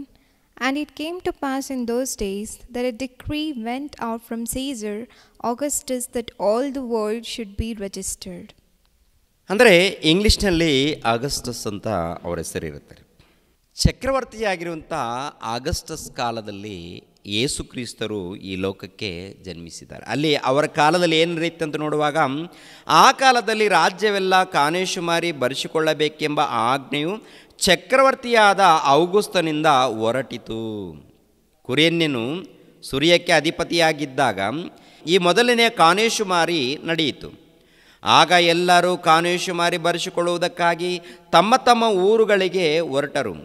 ಯೋಸೇಫನು ಸಹ ತಾನು ದಾವೀದನ ಮನೆತನದವನು ಗೋತ್ರದವನು ಆಗಿದ್ದರಿಂದ ಹೆಸರು ಬರೆಸಿಕೊಳ್ಳುವುದಕ್ಕಾಗಿ ತನಗೆ ನಿಶ್ಚಿತಾರ್ಥವಾಗಿದ್ದ ಮರಿಯಳ ಸಂಗಡ ಗಲಿಲಾಯ ಸೀಮೆಯ ನಜರೇತ್ ಎಂಬ ಊರಿನಿಂದ ಹೊರಟು ಯೂದಾಯದಲ್ಲಿರುವ ಬೆತ್ಲೆಹೆಮ್ ಎಂಬ ದಾವೀದನ ಊರಿಗೆ ಹೋದನು. ಆಗ ಮರಿಯಳು ಪೂರ್ಣ ಗರ್ಭಿಣಿಯಾಗಿದ್ದಳು. ಅವರು ಅಲ್ಲಿದ್ದಾಗ ಆಕೆಗೆ ದಿನ ತುಂಬಿತ್ತು. ಆಕೆಯು ತನ್ನ ಚೊಚ್ಚಲ ಮಗನನ್ನು ಎತ್ತು ಬಟ್ಟೆಯಲ್ಲಿ ಸುತ್ತಿ ಛತ್ರದಲ್ಲಿ ಅವರಿಗೆ ಸ್ಥಳವಿಲ್ಲದ ಕಾರಣ ಆತನನ್ನು ಗೋದಲಿಯಲ್ಲಿ ಮಲಗಿಸಿದಳು. ಅಂದರೆ ಬಾಲಕನಾಗಿರುವಂಥ ಮಗುವಾಗಿರುವಂಥ ಕ್ರಿಸ್ತನನ್ನು, ಅಂದರೆ ಯಾರ ಕಾಲದಲ್ಲಿ ಹುಟ್ಟಿದ್ದಾನೆ, ಯಾರ ಕಾಲದಲ್ಲಿ ಈ ಲೋಕಕ್ಕೆ ಬಂದಿದ್ದಾನೆ ಅಂತ ನೋಡುವಾಗ ಚಕ್ರವರ್ತಿಯಾಗಿರುವಂಥ ಅಗಸ್ಟಸ್ ಅಂದರೆ ಔಗುಸ್ತನ ಕಾಲದಲ್ಲಿ. ಅಂದರೆ ಕೆಲವರು ಹೇಳ್ತಾರೆ ಈ ಕಾಲದಲ್ಲಿ ನೋಡುವಾಗ ಯೇಸು ಕ್ರಿಸ್ತರ ವಿಷಯದಲ್ಲಿ ಇತಿಹಾಸ ಇಲ್ಲ, ಯೇಸು ಕ್ರಿಸ್ತರ ವಿಷಯದಲ್ಲಿ ಪರಿಶೋಧನೆ ಮಾಡುವಾಗ ಚರಿತ್ರೆಯಲ್ಲಿ ಆಧಾರಗಳಿಲ್ಲ ಅಂತೇಳಿ ಕೆಲವರು ಮೂಢರು, ಅಜ್ಞಾನಿಗಳು ಮಾತಾಡ್ತಾರೆ. ಈ ನೋಡಿ ಪ್ರಿಯರ ದೇವರ ಮಕ್ಕಳಿರ, ಜುಲಿಯಸ್ ಆಗಿರ್ಬೋದು, ಇಲ್ಲಾಂದರೆ ಅಗಸ್ಟಸ್ ಆಗಿರ್ಬೋದು, ಇಲ್ಲಾಂದರೆ ಕೆಲವರು ಚಕ್ರವರ್ತಿಗಳಿದ್ದಾರಲ್ಲ, ಇವರು 1ನೇ ಶತಮಾನದಲ್ಲಿ ಪಾಲನೆ ಮಾಡ್ತಾಯಿದ್ರು. ಅವರು ಪಾಲನೆ ಮಾಡುವಂಥ ಆ ಕಾಲದಲ್ಲಿ ಯೇಸು ಕ್ರಿಸ್ತರು ಜನ್ಮಿಸಿದ್ದಾರೆ ಎಂದು ಒಬ್ಬ ಇತಿಹಾಸಕಾರನು ಬರೀತಾನೆ. ಲೂಕನ ಯಾರಂತ ನೋಡುವಾಗ ಒಬ್ಬ ಇತಿಹಾಸಕಾರನು. 2ನೇದಾಗಿ ಲೂಕನು ಒಬ್ಬ ಡಾಕ್ಟರ್. ಲೂಕನು ಈ ಗ್ರಂಥವನ್ನು, ಅಂದರೆ ಲೂಕನ ಸುವಾರ್ತೆ ಬರೀತಾರಲ್ಲ, ಈ ಲೂಕನು ಯಾರಂತ ನೋಡುವಾಗ ಒಬ್ಬ ವೈದ್ಯನು. 2ನೇದಾಗಿ ಇತಿಹಾಸಕಾರನು. ಪವಿತ್ರಾತ್ಮನ ಪ್ರೇರಣೆಯಿಂದ ಈ ಮಾತನ್ನು ಬರೀತಾರೆ. ಅಂದರೆ ಯೇಸು ಕ್ರಿಸ್ತರು ಯಾರ ಕಾಲದಲ್ಲಿ ಯಾವಾಗ ಹುಟ್ಟಿದ್ದಾರೆ, ಯಾವಾಗ ಈ ಲೋಕಕ್ಕೆ ಬಂದಿದ್ದಾರೆ, ಇವರು ಹುಟ್ಟಿದಾಗ ಯಾರು ಪರಿಪಾಲನೆ ಮಾಡ್ತಾಯಿದ್ರು, ಏನ್ರಿ ಬೆತ್ಲೆಹೆಮ್ ಈ ಪ್ರಾಂತದಲ್ಲಿ ಯಾರು ಪರಿಪಾಲನೆ ಮಾಡ್ತಾಯಿದ್ರು, ರೋಮ ಸಾಮ್ರಾಜ್ಯವನ್ನು ಯಾರು ಆಳ್ವಿಕೆ ಮಾಡ್ತಾಯಿದ್ರು, ಇವೆಲ್ಲವನ್ನು ಕೂಡ ನೀಟಾಗಿ ಅದ್ಭುತ ರೀತಿಯಲ್ಲಿ ಬರೆದಿದ್ದಾನೆ. ಈತನು ಬರಿಬೇಕಾದರೆ ತಂದೆಯಾದ ದೇವರು ಪವಿತ್ರ ಆತ್ಮನನ್ನು ಕಳಿಸ್ಕೊಟ್ಟಿದ್ದಾನೆ. ಪವಿತ್ರಾತ್ಮನನ್ನು ಅಂದರೆ ಯೇಸು ಕ್ರಿಸ್ತರು ಹುಟ್ಟಿರುವಂಥದ್ದು ನಿಜನ, ಈ ಲೋಕಕ್ಕೆ ಬಂದಿರುವಂಥದ್ದು ನಿಜನಂತ ನೋಡುವಾಗ ಬಂದಿರುವಂಥದ್ದು ನಿಜ. ಯಾಕೆಂದರೆ ಇತಿಹಾಸ ಇದೆ, ಆಧಾರಗಳಿದೆ, ರುಜುಗಳಿವೆ, ಅನೇಕ ರುಜುಗಳು. ತುಂಬ ಜನ ಮೂಢರಂತಾರೆ ಇತಿಹಾಸ ಇಲ್ಲ, ಆತನ ಇತಿಹಾಸ ಇಲ್ಲ, ಅದು ಇಲ್ಲ, ಇದಿಲ್ಲ ಅಂತ ಮಾತಾಡ್ತಾರೆ. ಯಾರು? ಅಜ್ಞಾನಿಗಳು, ಅವಿವೇಕಿಗಳು. ಯೇಸು ಕ್ರಿಸ್ತರು ಈ ಲೋಕಕ್ಕೆ ಬಂದಿದ್ದಾರೆ ಎಂದು, ಈ ಲೋಕದಲ್ಲಿ ಜೀವಿಸಿದ್ದಾರೆ ಎಂದು, ಈ ಲೋಕದಲ್ಲಿ ಮಹಾಜ್ಞಾನದ ಸಂಗತಿಗಳನ್ನು ಸಾರಿದ್ದಾರೆ ಎಂದು, ಈ ಲೋಕದಲ್ಲಿ ಮರಣ ಹೊಂದಿದ್ದಾರೆ ಎಂದು, ಪ್ರಾಣ ತ್ಯಾಗ ಮಾಡಿದ್ದಾರೆ ಎಂದು, ಶಿಲುಬೆ ಮರಣ ಹೊಂದಿದ್ದಾರೆ ಎಂದು ಅನೇಕ ರುಜುಗಳು ಬರೆಯಲ್ಪಟ್ಟಿದೆ, ಇತಿಹಾಸದಲ್ಲಿದೆ. ಅದೇ ಪ್ರಕಾರ ಸತ್ಯವೇದ ಗ್ರಂಥದಲ್ಲಿ ಕೂಡ ಬರೆಯಲ್ಪಟ್ಟಿದೆ. ಸತ್ಯವೇದ ಗ್ರಂಥದಲ್ಲಿ ಇದ್ದಂಥ ಪ್ರತಿ ಮಾತುಗಳು ನೋಡುವಾಗ ತಂದೆಯಾದ ದೇವರು ತನ್ನ ಭಕ್ತರ ಮೂಲಕ ಬರೆಸಿದ್ದಾನೆ. ಕತೆಗಳನ್ನು ಬರೆಸಿಲ್ಲ, ಮಹಾಜ್ಞಾನವನ್ನು ಬರೆಸಿದ್ದಾನೆ. ಪ್ರಿಯರ ದೇವ್ರ ಮಕ್ಕಳಿರ, ಈತನು ಹುಟ್ಟಿರುವಂಥ ಕಾಲ ಏನ್ರಿ ಆಗಸ್ಟಸ್ ಚಕ್ರವರ್ತಿ ಕಾಲದಲ್ಲಿ. ಬೆತ್ಲೆಹೆಮ್ನಲ್ಲಿ ಅರಸನೇ ಯಾರಿದ್ದಾನಂತ ನೋಡುವಾಗ ಏನ್ರಿ ಒಂದು ಸರಿ ನೋಡಿ, ಮತ್ತಾಯನ ಬರೆದ ಸುವಾರ್ತೆ 2ನೇ ಅಧ್ಯಾಯ. ಮತ್ತಾಯನ ಬರೆದ ಸುವಾರ್ತೆ. ಅರಸನು ಬೇರೆ, ಚಕ್ರವರ್ತಿ ಬೇರೆ. ಪ್ರಿಯರೇ, ಚಕ್ರವರ್ತಿ ಅಂದರೆ ಪ್ರಪಂಚವನ್ನು ಆಳುವಂಥವ್ರು. ಅರಸರು ಅಂದರೆ ಒಂದು ದೇಶವನ್ನು, ಅರಸರು ಅಂದರೆ ಒಂದು ಪಟ್ಟಣದ ಮೇಲೆ, ಒಂದು ದೇಶದ ಮೇಲೆ ಆಳ್ವಿಕೆ ಮಾಡೋರು ಅರಸರು. ಮತ್ತು ಈ ಅರಸರ ಕೈ ಕೆಳಗಡೆ ಅಧಿಕಾರಿಗಳು, ಮಂತ್ರಿಗಳು ಕೂಡ ಇರ್ತಾರೆ. ಮಂತ್ರಿಗಳು, ಉಪಮಂತ್ರಿಗಳು, ಶತಾಧಿಪತಿಗಳು, ಅಧಿಕಾರಿಗಳು ಹೀಗಿರ್ತಾರೆ ಪ್ರಿಯರೇ. ಇವಾಗ ನೋಡಿ, ಮತ್ತಾಯನ ಬರೆದ ಸುವಾರ್ತೆ 2ನೇ ಅಧ್ಯಾಯ 1ನೇ ವಚನವನ್ನು ನೋಡಿ ಪ್ರಿಯರೇ. ಅರಸನಾದ ಹೇರೋದನ ದಿನಗಳಲ್ಲಿ ಯೂದಾಯದ ಸೀಮೆಯ ಬೆತ್ಲೆಹೆಮ್ ಎಂಬ ಊರಲ್ಲಿ ಅಂದರೆ ಯೂದಾಯಕ್ಕೆ ಅಂದರೆ ಯೆರೂಸಲೇಮ್ ಪಟ್ಟಣದಲ್ಲಿ ಇದ್ದಂಥ ಯೆಹೂದ್ಯರಿದ್ದಾರಲ್ಲ, ಅವರಿಗೆ ಅರಸನ ಯಾರಪ್ಪ ಅಂತ ನೋಡುವಾಗ ಏನ್ರಿ, ಹೇರೋದನು. ಅವರಿಗೆ ಅರಸನು ಹೇರೋದನು. ಈ ಹೇರೋದನ ಕಾಲದಲ್ಲಿ ಚಕ್ರವರ್ತಿ ಯಾರಿದ್ದಾರೆ? ಚಕ್ರವರ್ತಿ ಅಂದರೆ ಪ್ರಪಂಚ ದೇಶವನ್ನು ಆಳುವಂಥವ್ರು. ಇವಾಗ ರೋಮಾ ಸಾಮ್ರಾಜ್ಯವನ್ನು, ಪ್ರಪಂಚ ದೇಶವನ್ನು ಆಳುವಂಥ ಚಕ್ರವರ್ತಿ ಯಾರಿದ್ದಾರಂತ ನೋಡುವಾಗ ಔಗುಸ್ತನು. ಈ ಔಗುಸ್ತನು ಎಂಬುವಂಥ ಚಕ್ರವರ್ತಿ ಇದ್ದಂಥ ಕಾಲದಲ್ಲಿ, ಯೆರೂಸಲೇಮ್ ಪಟ್ಟಣದ ಮೇಲೆ ಅರಸನು ಹೇರೋದನು ಇದ್ದಂಥ ಕಾಲದಲ್ಲಿ ಯೇಸು ಪ್ರಭು ಜನಿಸಿದ್ದಾರೆ, ಯೇಸು ಪ್ರಭು ಈ ಲೋಕಕ್ಕೆ ಬಂದಿದ್ದಾರೆ ಎನ್ನುವಂಥ ರುಜುಗಳು ಏನ್ರಿ ಅದ್ಭುತವಾಗಿ ಬರೆಯಲ್ಪಟ್ಟಿದೆ ರೀ. ಇವೆಲ್ಲವನ್ನು ಲೆಕ್ಕ ಮಾಡಿ, ಕಾನ್ಸ್ಟೆಂಟ್ ಎಂಬುವಂಥ ಚಕ್ರವರ್ತಿ ಇದ್ದಾರಲ್ವಾ, ಇವರೆಲ್ಲವನ್ನು ಕೂಡ ಪರಿಶೋಧನೆ ಮಾಡಿ ಲೆಕ್ಕ ಮಾಡಿ, ಅವರ ಕಾಲದಲ್ಲಿ ಕೆಲವರು ಅಧಿಕಾರಿಗಳು, ಹಿರಿಯರು ಎಲ್ಲ ಲೆಕ್ಕ ಮಾಡಿ ಡಿಸೆಂಬರ್ ತಿಂಗಳ ನೇಮಿಸಿದ್ದಾರೆ ಪ್ರಿಯರೇ. ಅಂದರೆ ಈ ಡಿಸೆಂಬರ್ ತಿಂಗಳಲ್ಲಿ ಯೇಸು ಪ್ರಭು ಜನಿಸಿದ್ದಾರೆ ಈ ಲೋಕದಲ್ಲಿ ಅಂಥೇಳಿ ಅಂದಾಜಾಗಿ ಮಾಡಿದ್ದಾರೆ. ಅಂದರೆ ಖಂಡಿತವಾದಂಥ ದಿನ ಅಲ್ಲ, ಅವತ್ತೇ ಅಂತಲ್ಲ. ಓಕೆ, ಒಟ್ಟಲ್ಲಿ ಒಂದು ದಿನ, ಒಟ್ಟಿನಲ್ಲಿ ಏನಪ್ಪ ಅಂದರೆ ಯೇಸು ಕ್ರಿಸ್ತರು ಈ ಲೋಕಕ್ಕೆ ಬರುವಂಥದ್ದು ಪ್ರಾಮುಖ್ಯ. ಇವಾಗ ಯಾವ ದಿನ ಆದರೂ ಪರವಾಗಿಲ್ಲ, ತೊಂದರೆ ಇಲ್ಲ. ಯಾವ ದಿನ ಮಾಡ್ಕೊಳ್ತೀವಿ, ತೊಂದರೆ ಇಲ್ಲ. ಈ ಲೋಕಕ್ಕೆ ಬರುವಂಥದ್ದು ಮುಖ್ಯ, ದಿನ ಮುಖ್ಯ ಅಲ್ಲ. ತುಂಬ ಜನ ದಿನಗಳು ಇಟ್ಕೊಂಡು ಕೂತ್ಕೊಳ್ತಾರೆ. ತುಂಬ ಜನ ಏನಪ್ಪ ಅಂದರೆ 25ನೇ ತಾರೀಕು ಅಂದ್ಕೊಳ್ತಾರೆ. ಯೇಸು ಕ್ರಿಸ್ತರು ಈ ಲೋಕಕ್ಕೆ ಬರುವಂಥದ್ದು ಪ್ರಾಮುಖ್ಯ ಪ್ರಿಯರ ದೇವರ ಮಕ್ಕಳಿರ. ಯೇಸು ಪ್ರಭು ಈ ಲೋಕಕ್ಕೆ ಬಂದು ದೇವರ ಮಹಾಜ್ಞಾನವನ್ನು ಸಾರುವಂಥದ್ದು ಪ್ರಾಮುಖ್ಯ, ಆತ್ಮಿಕವಾದಂಥ ಜ್ಞಾನವನ್ನು ಸಾರುವಂಥದ್ದು ಪ್ರಾಮುಖ್ಯ, ದೇವರನ್ನು ಪರಿಚಯ ಮಾಡುವಂಥದ್ದು ಪ್ರಾಮುಖ್ಯ, ನಮಗೋಸ್ಕರ ಪ್ರಾಣ ತ್ಯಾಗ ಮಾಡುವಂಥದ್ದು ಪ್ರಾಮುಖ್ಯ, ನಮಗೋಸ್ಕರ ಬಲಿಯಾಗುವಂಥದ್ದು ಪ್ರಾಮುಖ್ಯವಾದದ್ದು. ದಿನಗಳಲ್ಲ ಪ್ರಿಯರೇ, ದಿನಗಳಲ್ಲ, ತಾರೀಕುಗಳಲ್ಲ. ಆದರೆ ಈಗಿನ ಕಾಲದಲ್ಲಿ ನೋಡುವಾಗ ದಿನಗಳಿಗೆ, ತಾರೀಕುಗಳಿಗೆ, ವಾರಗಳಿಗೆ ಪ್ರತ್ಯೇಕವಾದಂಥ ಸ್ಥಾನ ಕೊಡ್ತಾರೆ. ಪ್ರತ್ಯೇಕವಾದಂಥ ಸ್ಥಾನ ಅಂದರೆ ಮೂಢ ಭಕ್ತರಿದ್ದಾರೆ. ಪ್ರಪಂಚ ದೇಶದಲ್ಲಿ ಮೂಢ ಭಕ್ತರಿದ್ದಾರೆ, ಅವಿವೇಕಿಗಳಿದ್ದಾರೆ, ಅಜ್ಞಾನಿಗಳಿದ್ದಾರೆ. ದಿನಗಳು, ವಾರಗಳು ಇದು ಪ್ರತ್ಯೇಕವಲ್ಲ. ದಿನಗಳು ಪ್ರತ್ಯೇಕವಲ್ಲ, ವಾರಗಳು ಪ್ರತ್ಯೇಕವಲ್ಲ. ಈ ಲೋಕಕ್ಕೆ ಯೇಸು ಪ್ರಭು ಬರುವಂಥದ್ದು ಪ್ರತ್ಯೇಕವಾದಂಥ ಕಾರ್ಯಕ್ರಮ. ಈ ಲೋಕದಲ್ಲಿ ದೇವರನ್ನು ಕುರಿತು ಪರಿಚಯ ಮಾಡುವಂಥದ್ದು ಪ್ರತ್ಯೇಕವಾದಂಥ ಕಾರ್ಯಕ್ರಮ. ಈ ಲೋಕದಲ್ಲಿ ದೇವರ ಕಾರ್ಯಕ್ರಮಗಳನ್ನು ತೋರಿಸುವಂಥದ್ದು ಪ್ರತ್ಯೇಕವಾದಂಥ ಕಾರ್ಯಕ್ರಮ. ಅದನ್ನು ಬಿಟ್ಟು ಏನು ಪರಿಚಯ ಮಾಡಿದಾರಂತ ನೋಡುವಾಗ ದಿನಗಳಿಗೆ ಪ್ರಾಮುಖ್ಯವಾದಂಥ ಸಮಯ ಕೊಡ್ತಾ ಇದ್ದಾರೆ. ದಿನಗಳು, ವಾರಗಳು ಇಲ್ಲ ಪ್ರಿಯರೇ. ನಾವು ಈ ದಿನ ಆರಾಧನೆ ಮಾಡೋ ತೊಂದರೆ ಇಲ್ಲ, ಇನ್ನೊಂದು ದಿನ ಆರಾಧನೆ ಮಾಡ್ತೀವೋ ತೊಂದರೆ ಇಲ್ಲ, ಹಬ್ಬವನ್ನು ಮಾಡ್ತೀವೋ ತೊಂದರೆ ಇಲ್ಲ. ಈ ಹಬ್ಬದಲ್ಲಿ ದೇವ್ರ ಮಹಿಮೆ ಹೊಂದಬೇಕು, ಪ್ರತಿನಿತ್ಯ ದೇವ್ರ ಮಹಿಮೆ ಹೊಂದಬೇಕು, ಭಾನುವಾರ ದೇವ್ರ ಮಹಿಮೆ ಹೊಂದಬೇಕು, ಶನಿವಾರ ದೇವ್ರ ಮಹಿಮೆ ಹೊಂದಬೇಕು, ಶುಕ್ರವಾರ ದೇವ್ರ ಮಹಿಮೆ ಹೊಂದಬೇಕು, ಬುಧವಾರ ದೇವ್ರ ಮಹಿಮೆ ಹೊಂದಬೇಕು. ಟೋಟಲ್ ಎಲ್ಲ ದಿನಗಳು ದೇವ್ರ ಮಹಿಮೆ ಹೊಂದಬೇಕು. ಎಲ್ಲ ದಿನಗಳು ದೇವ್ರ ಮಹಿಮೆ ಹೊಂದುವಂಥ ರೀತಿಯಲ್ಲಿ ಕಾರ್ಯಕ್ರಮಗಳು ನಡಿಬೇಕು. ಕೆಲವರೇನೋ ವಾರಕ್ಕೊಂದು ಸಾರಿ ಬರೋದಕ್ಕೆ ಇಷ್ಟಪಡಲ್ಲ, ಮತ್ತು ಕೆಲವರು ಏನು ಮಾಡ್ತಾರಂತ ನೋಡುವಾಗ ಹಬ್ಬಕ್ಕೆ ಬರೋದಕ್ಕೆ ಇಷ್ಟಪಡ್ತಾ ಇರ್ತಾರೆ. ಏನ್ರಿ, ಭಾನುವಾರ ಪ್ರಾರ್ಥನೆ ಕೂಟ ನಡೀತಾ ಇರುತ್ತೆ. ಭಾನುವಾರ ಪ್ರಾರ್ಥನೆ ಕೂಟ ಬರೋದಕ್ಕೆ ಇಷ್ಟಪಡ್ತಾ ಇದ್ದಾರೆ ಇಲ್ವಂತ ನೋಡುವಾಗ ಇಷ್ಟನೇ ಪಡಲ್ಲ. ಮತ್ತು ಯಾವಾಗ ಕಾಣಿಸ್ಕೊಳ್ತಾರಂತ ನೋಡುವಾಗ ಹಬ್ಬ ಬರುತ್ತಲ್ಲ, ಕ್ರಿಸ್ಮಸ್ ಹಬ್ಬ ಬರುತ್ತೆ ನೋಡಿ, ಆವಾಗ ಬಿಳಿ ಬಟ್ಟೆಗಳನ್ನು ಹಾಕಿಕೊಂಡು, ಬಿಳಿ ವಸ್ತ್ರಗಳನ್ನು ಧರಿಸಿಕೊಂಡು ದೇವದೂತರಾಗಿ ಕಾಣ್ತಾ ಇರ್ತಾರೆ ಪ್ರಿಯರೇ. ಯಾರ ಹಾಗೆ ಕಾಣ್ತಾರೆ? ದೇವದೂತರ ಹಾಗೆ ಕಾಣ್ತಾರೆ. ಹೊತ್ತು ಏನಪ್ಪ ಇವತ್ತು ಹಬ್ಬ ರೀ, ನಮ್ಮದು ಕ್ರಿಸ್ಮಸ್ ಹಬ್ಬ ರೀ, ಪ್ರತಿನಿತ್ಯ ಅಲ್ಲೆಲ್ಲಿ ಕುಡಿತಾ ಇರ್ತಾನೆ, ಲೋಕದಲ್ಲಿ ತಿರುಗುತ್ತಾ ಇರ್ತಾನೆ, ಭಾನುವಾರ ಪ್ರಾರ್ಥನೆಗೆ ಬರಲ್ಲ, ಇನ್ನು ಮಿಕ್ಕಿದ ದಿನಗಳಲ್ಲಿ ಪ್ರಾರ್ಥನೆ ಕೂಟದಲ್ಲಿ ಅಟೆಂಡ್ ಆಗಲ್ಲ, ದೇವರ ಕಾರ್ಯಕ್ರಮಗಳು ಮಾಡಲ್ಲ. ಯಾವಾಗ ಕಾಣಿಸ್ಕೊಳ್ತಾನಂತ ನೋಡುವಾಗ ಈ ಭಕ್ತನು ವರ್ಷಕ್ಕೆ ಒಂದು ಸಾರಿ ಹಬ್ಬಕ್ಕೆ ಕಾಣಿಸ್ಕೊಳ್ತಾನೆ, ಇಲ್ಲಾಂದರೆ ಗುಡ್ ಫ್ರೈಡೆಗೆ ಕಾಣಿಸ್ಕೊಳ್ತಾನೆ, ಇಲ್ಲಾಂದರೆ ಈಸ್ಟರ್ ಹಬ್ಬಕ್ಕೆ ಕಾಣಿಸ್ಕೊಳ್ತಾನೆ, ಮತ್ತು ಬೇರೆ ದಿನಗಳು ಕಾಣಿಸ್ಕೊಳ್ಳೋದೇ ಇಲ್ಲ, ಹಬ್ಬ ಹಬ್ಬ ಅಂತಾನೆ.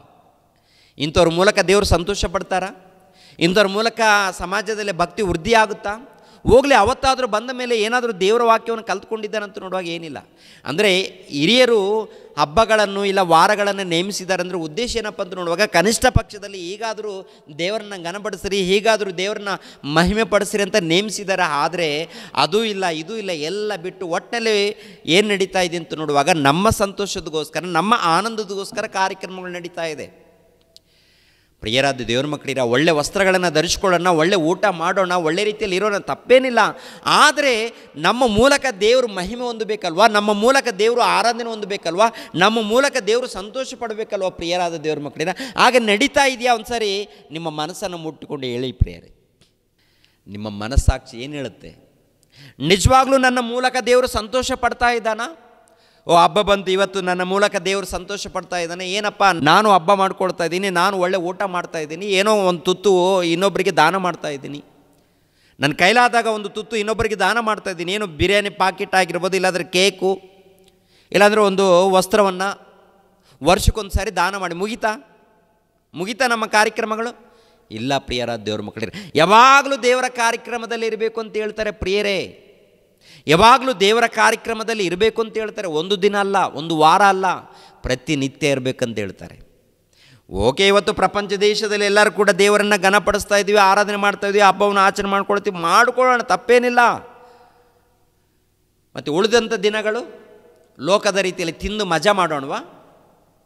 ಮಿಕ್ಕಿದ ದಿನಗಳು ಲೋಕದ ರೀತಿಯಲ್ಲಿ ತಿಂದು ತಿರುಗಾಡೋಣವಾ? ಹಾಗೆ ಮಾಡಬೇಕಾ?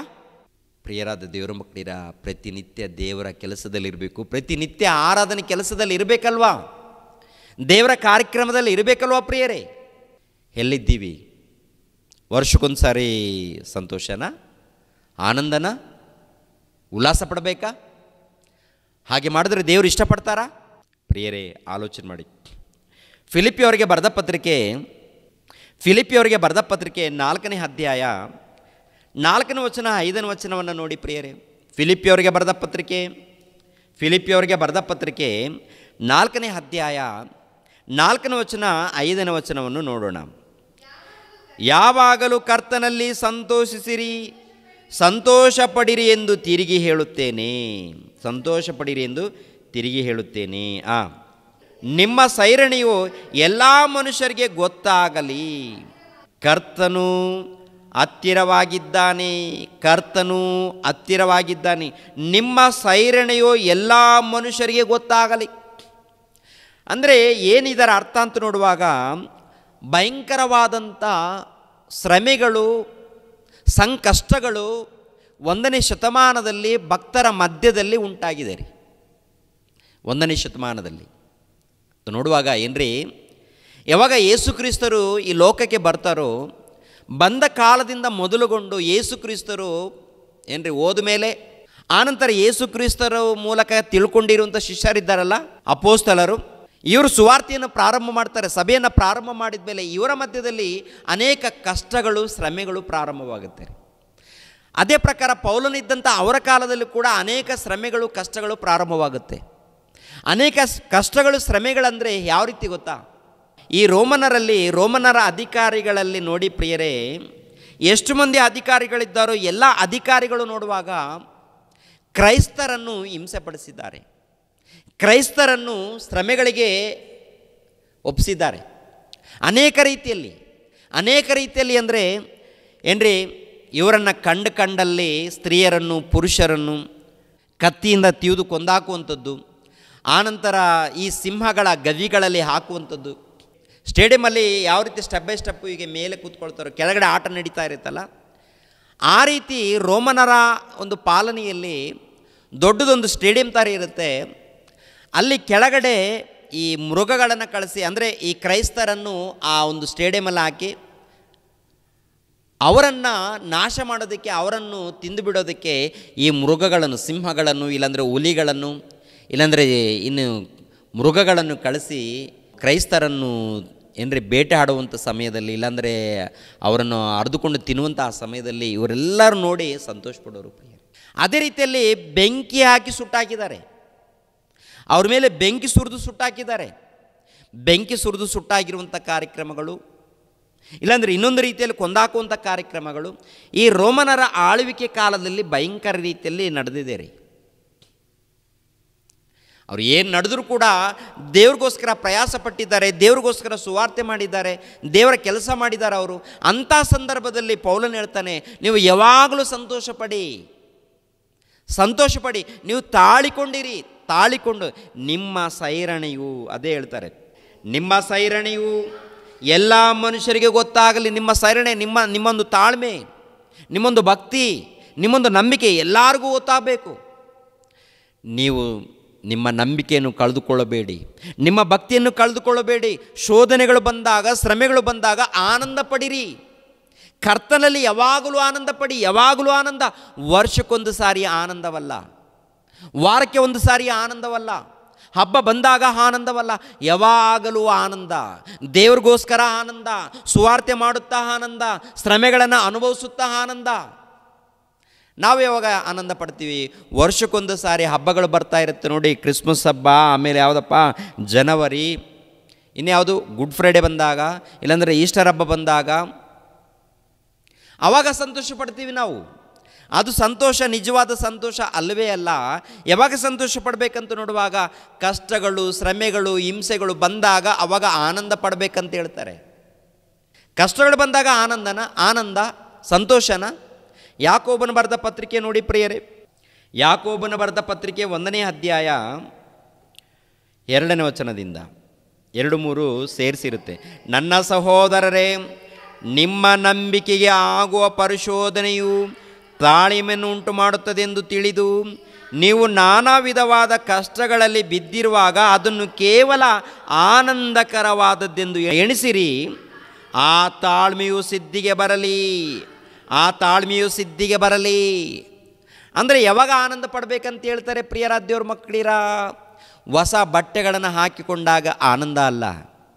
ಹೊಸ ಬಟ್ಟೆಗಳನ್ನು ಹಾಕ್ಕೊಂಡಾಗ ಆಟೋಮೆಟಿಕ್ಕಾಗಿ ಆನಂದ ಬರುತ್ತೆ, ಮುಖದಲ್ಲಿ ಆನಂದ ಕಾಣುತ್ತೆ. ಒಳ್ಳೆ ಬಿರಿಯಾನಿ ಇಟ್ಟಾಗ, ಬಿರಿಯಾನಿ ಇಲ್ಲಾಂದರೆ ಒಳ್ಳೆ ರುಚಿಕರವಾದಂಥ ಆಹಾರ ಪದಾರ್ಥಗಳೆಲ್ಲ ಇಟ್ಟಾಗ, ಎಲ್ಲ ಅಲ್ಲಿ ಸ್ಥಳದಲ್ಲಿ ಏರ್ಪಡಿಸಿದಾಗ ಅವಾಗ ಮುಖದಲ್ಲಿ ಕಳೆ ಇರುತ್ತೆ, ಸಂತೋಷ, ಆನಂದ. ಆದರೆ ಶ್ರಮೆಗಳು ಬಂದಾಗ, ಬಾಧೆಗಳು ಬಂದಾಗ, ಹಿಂಸೆಗಳು ಬಂದಾಗ ನೀನು ಆನಂದ ಪಡಬೇಕಂತೆ. ನಿಜವಾದ ಆನಂದ ನಿನ್ನಲ್ಲಿ ಗೊತ್ತಾಗಬೇಕಾದ್ರೆ ಅಲ್ಲಿ ಗೊತ್ತಾಗುತ್ತೆ ನಿನ್ನ ನಿಜವಾದ ಆನಂದ. ಅಯ್ಯೋ ಕಷ್ಟಗಳು ಬಂತು ಪಾಸ್ಟ್ರೇ, ಅಯ್ಯೋ ಶೋಧನೆಗಳು ಬಂತು ಪಾಸ್ಟ್ರೇ, ನಾನು ಏನು ಮಾಡಲಿ ಪಾಸ್ಟ್ರೇ, ನಂಗೆ ಗೊತ್ತಾಗ್ತಾ ಇಲ್ಲ. ಇಲ್ಲಿ ಮನೆಗಳಲ್ಲಿ ಶೋಧನೆ ಇದೆ, ಹೊರಗಡೆ ಶೋಧನೆ ಇದೆ. ಅಮ್ಮ ನೀನು ಭಯಪಡಬೇಡಮ್ಮ, ಯಾಕೆಂದರೆ ದೇವರು ನಿನ್ನ ಜೊತೆಯಲ್ಲಿದ್ದಾನಲ್ವಾ. ದೇವರು ನಿನ್ನ ಜೊತೆಯಲ್ಲಿದ್ದಾಗ, ಸರ್ವಶಕ್ತನಾಗಿರುವಂಥ ದೇವರು ನಿನ್ನ ಬಳಿಯಲ್ಲಿದ್ದಾಗ ನೀನು ಆನಂದ ಪಡಬೇಕಮ್ಮ. ಯಾಕೆಂದರೆ ಪರಲೋಕದಲ್ಲಿ ಬಹಳ ಫಲ ಸಿಗುತ್ತೆ ಅಂತ ಹೇಳಿಲ್ವಾ? ಪರಲೋಕದಲ್ಲಿ ಬಹಳ ಫಲ ಸಿಗುತ್ತಂತ ಹೇಳಿರುವಾಗ ವರ್ಷಕ್ಕೊಂದು ಸಾರಿ ನೀನು ಆನಂದ ಪಡ್ತೀಯಾ ಅಮ್ಮ? ಅದಲ್ಲ ಆನಂದ. ಯಾವಾಗಲೂ ಆನಂದ ಯಾವಾಗ ಪಡಬೇಕು? ಕಷ್ಟಗಳು ಬಂದಾಗ, ದೇವರ ನಿಮಿತ್ತವಾಗಿ, ಸ್ವಾರ್ಥಿ ನಿಮಿತ್ತವಾಗಿ ನೀನು ಪ್ರಯಾಸ ಪಡುವಾಗ, ವಾಕ್ಯದಗೋಸ್ಕರ ನೀನು ಪ್ರಯಾಸ ಪಡುವಾಗ, ದೇವರ ಕಾರ್ಯಕ್ರಮಗಳ ನಿಮಿತ್ತವಾಗಿ ನೀನು ಪ್ರಯಾಸ ಪಡುವಾಗ, ಅಂಥ ಸಂದರ್ಭದಲ್ಲಿ ಮನೆಯಲ್ಲಿ ಶೋಧನೆ, ಹೊರಗಡೆ ಶೋಧನೆ ಬಂದಾಗ, ಶ್ರಮೆಗಳು ಬಂದಾಗ, ನಿನ್ನನ್ನು ಅವಮಾನಪಡಿಸಿದಾಗ, ನಿನ್ನನ್ನು ನಿಂದಿಸಿದಾಗ, ನಿನ್ನನ್ನು ಶೋಧಿಸಿದಾಗ, ನಿನಗೆ ಬಾಧೆ ಕೊಟ್ಟಾಗ ಅವಾಗ ಆನಂದ ಪಡಬೇಕಂತೇಳಿ ತಂದೆಯಾದ ದೇವರು ಹೇಳುವಂಥ ಮಾತುಗಳಿದು. ಆನಂದ ಪಡಿರಿ, ಯಾವಾಗಲೂ ಆನಂದ ಪಡಿರಿ. ಅಂದರೆ ಶೋಧನೆಗಳು, ಕಷ್ಟಗಳು, ಬಾಧೆಗಳು, ಹಿಂಸೆಗಳು ಬಂದಾಗ ಆನಂದ ಪಡಿಪಾ, ಸಂತೋಷ ಪಡಿ, ಉಲ್ಲಾಸ ಪಡಿ. ವರ್ಷಕ್ಕೊಂದು ಸಾರಿ ಅಲ್ಲಪ್ಪ, ವರ್ಷಕ್ಕೊಂದು ಸಾರಿ ಬಂದಾಗ ಕೇಕ್ ಕಟ್ ಮಾಡ್ಕೊಳ್ತೀರ ಮಾಡ್ಕೊಳ್ಳಿ, ಊಟ ಮಾಡ್ತೀರ ಮಾಡ್ಕೊಳ್ಳಿ. ಅದು ನನಗೆ ಇಷ್ಟ ಇಲ್ಲ ಅಂತ ಹೇಳ್ತಾರೆ ದೇವರು. ಅದು ನನಗೆ ಇಷ್ಟ ಇಲ್ಲ, ನಿಮ್ಮ ಸಂತೋಷ ಅಷ್ಟೇ, ನಿಮಗೆ ಸಂತೋಷ, ಅದು ನಿಮ್ಮ ಸಂತೋಷದಗೋಸ್ಕರ. ಆದರೆ ನಿಜವಾದ ಸಂತೋಷವನ್ನು ಕುರಿತು ನಾನು ಹೇಳ್ತೀನಿ ಕೇಳಿ.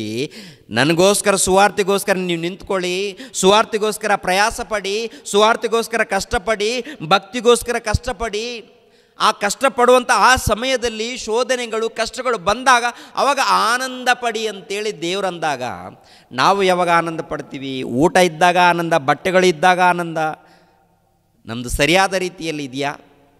ನಮ್ಮದು ಸರಿಯಾದ ರೀತಿಯಲ್ಲಿ ಏನ್ರಿ ಆನಂದ ಇದೆಯಾ? ನಿಜವಾದ ಆನಂದ ಇಲ್ಲ ಪ್ರಿಯರಾದ ದೇವರ ಮಕ್ಕಳಿರು. ಸುಮ್ಮನೆ ತಾತ್ಕಾಲಿಕವಾಗಿ, ಸುಮ್ಮನೆ ಎಲ್ಲರೂ ಸಂತೋಷ ಪಡ್ತಾ ಇದ್ದಾರೆ, ನಾನು ಸಂತೋಷ ಪಡೋಣ, ಎಲ್ಲರೂ ಊಟ ಮಾಡ್ತಾ ಇದ್ದಾರೆ, ನಾನು ಊಟ ಮಾಡ್ತೀನಿ, ನಮ್ಮ ಯೇಸು ಪ್ರಭು ಬಂದಿದ್ದಾರೆ, ಅದಕ್ಕೆ ಹಬ್ಬ ಮಾಡ್ಕೊಳ್ಳೋಣ, ಊಟ ಮಾಡೋಣ, ನೀವೊಂದು ತುತ್ತು ಊಟ ಮಾಡಿ, ನಾನೊಂದು ತುತ್ತು ಊಟ ಮಾಡ್ತೀನಿ, ಮುಗಿತಾ? ವರ್ಷಕ್ಕೊಂದು ಸಾರಿ ಒಂದು ಪ್ಲೇಟ್ ಬಿರಿಯಾನಿ ಪಾರ್ಸಲ್ ಕೊಟ್ಟು ಗಿಫ್ಟ್ ಕೊಟ್ಟು ಏನೋ ಒಂದು ಗಿಫ್ಟ್ ಕೊಟ್ಟು ಹೋದ್ರೆ ಮುಗಿದೋಯ್ತಾ? ಎಲ್ಲಿದ್ದೀರಾ ಕ್ರೈಸ್ತರೇ? ಯಾವ ಸ್ಥಳದಲ್ಲಿದ್ದೀರಾ ಕ್ರೈಸ್ತರೇ?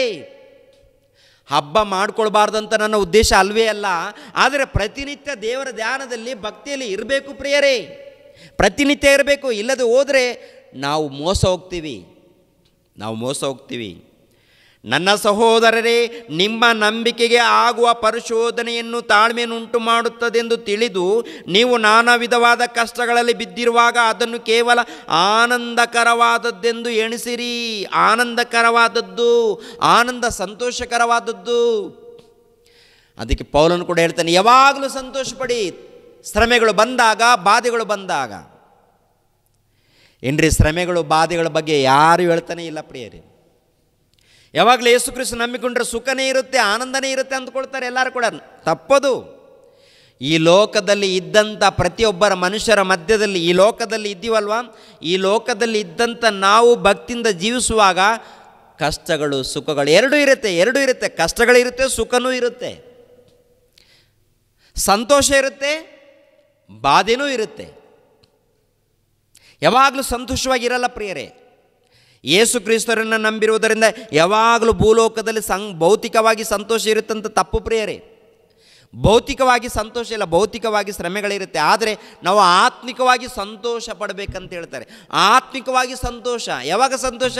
ನನ್ನಲ್ಲಿ ದೇವರಿದ್ದಾರೆ, ನನ್ನಲ್ಲಿ ದೇವರ ವಾಕ್ಯ ಇದೆ, ನನಗೆ ದೇವರು ಗೊತ್ತಾಗಿದ್ದಾರೆ, ನನಗೆ ದೇವರು ಅರ್ಥ ಆಗಿದ್ದಾರೆ, ದೇವರ ಮನಸ್ಸು ನನಗೆ ಅರ್ಥ ಆಗಿದೆ, ದೇವರು ನನಗೆ ಅರ್ಥ ಆಗಿದ್ದಾರೆ, ದೇವರ ಮನಸ್ಸು ನನಗೆ ಅರ್ಥ ಆಗಿದೆ, ದೇವರ ಸಂಕಲ್ಪ ನನಗೆ ಗೊತ್ತಾಗಿದೆ, ನಾನು ದೇವ್ರಿಗೋಸ್ಕರ ಬದುಕ್ತೀನಿ, ದೇವ್ರಿಗೋಸ್ಕರ ಶ್ರಮೆ ಪಡ್ತೀನಿ ಅಂಥೇಳಿ ಯಾವಾಗಲೂ ಆನಂದ ಪಡಬೇಕು, ಯಾವಾಗಲೂ ಸಂತೋಷ ಪಡಬೇಕು.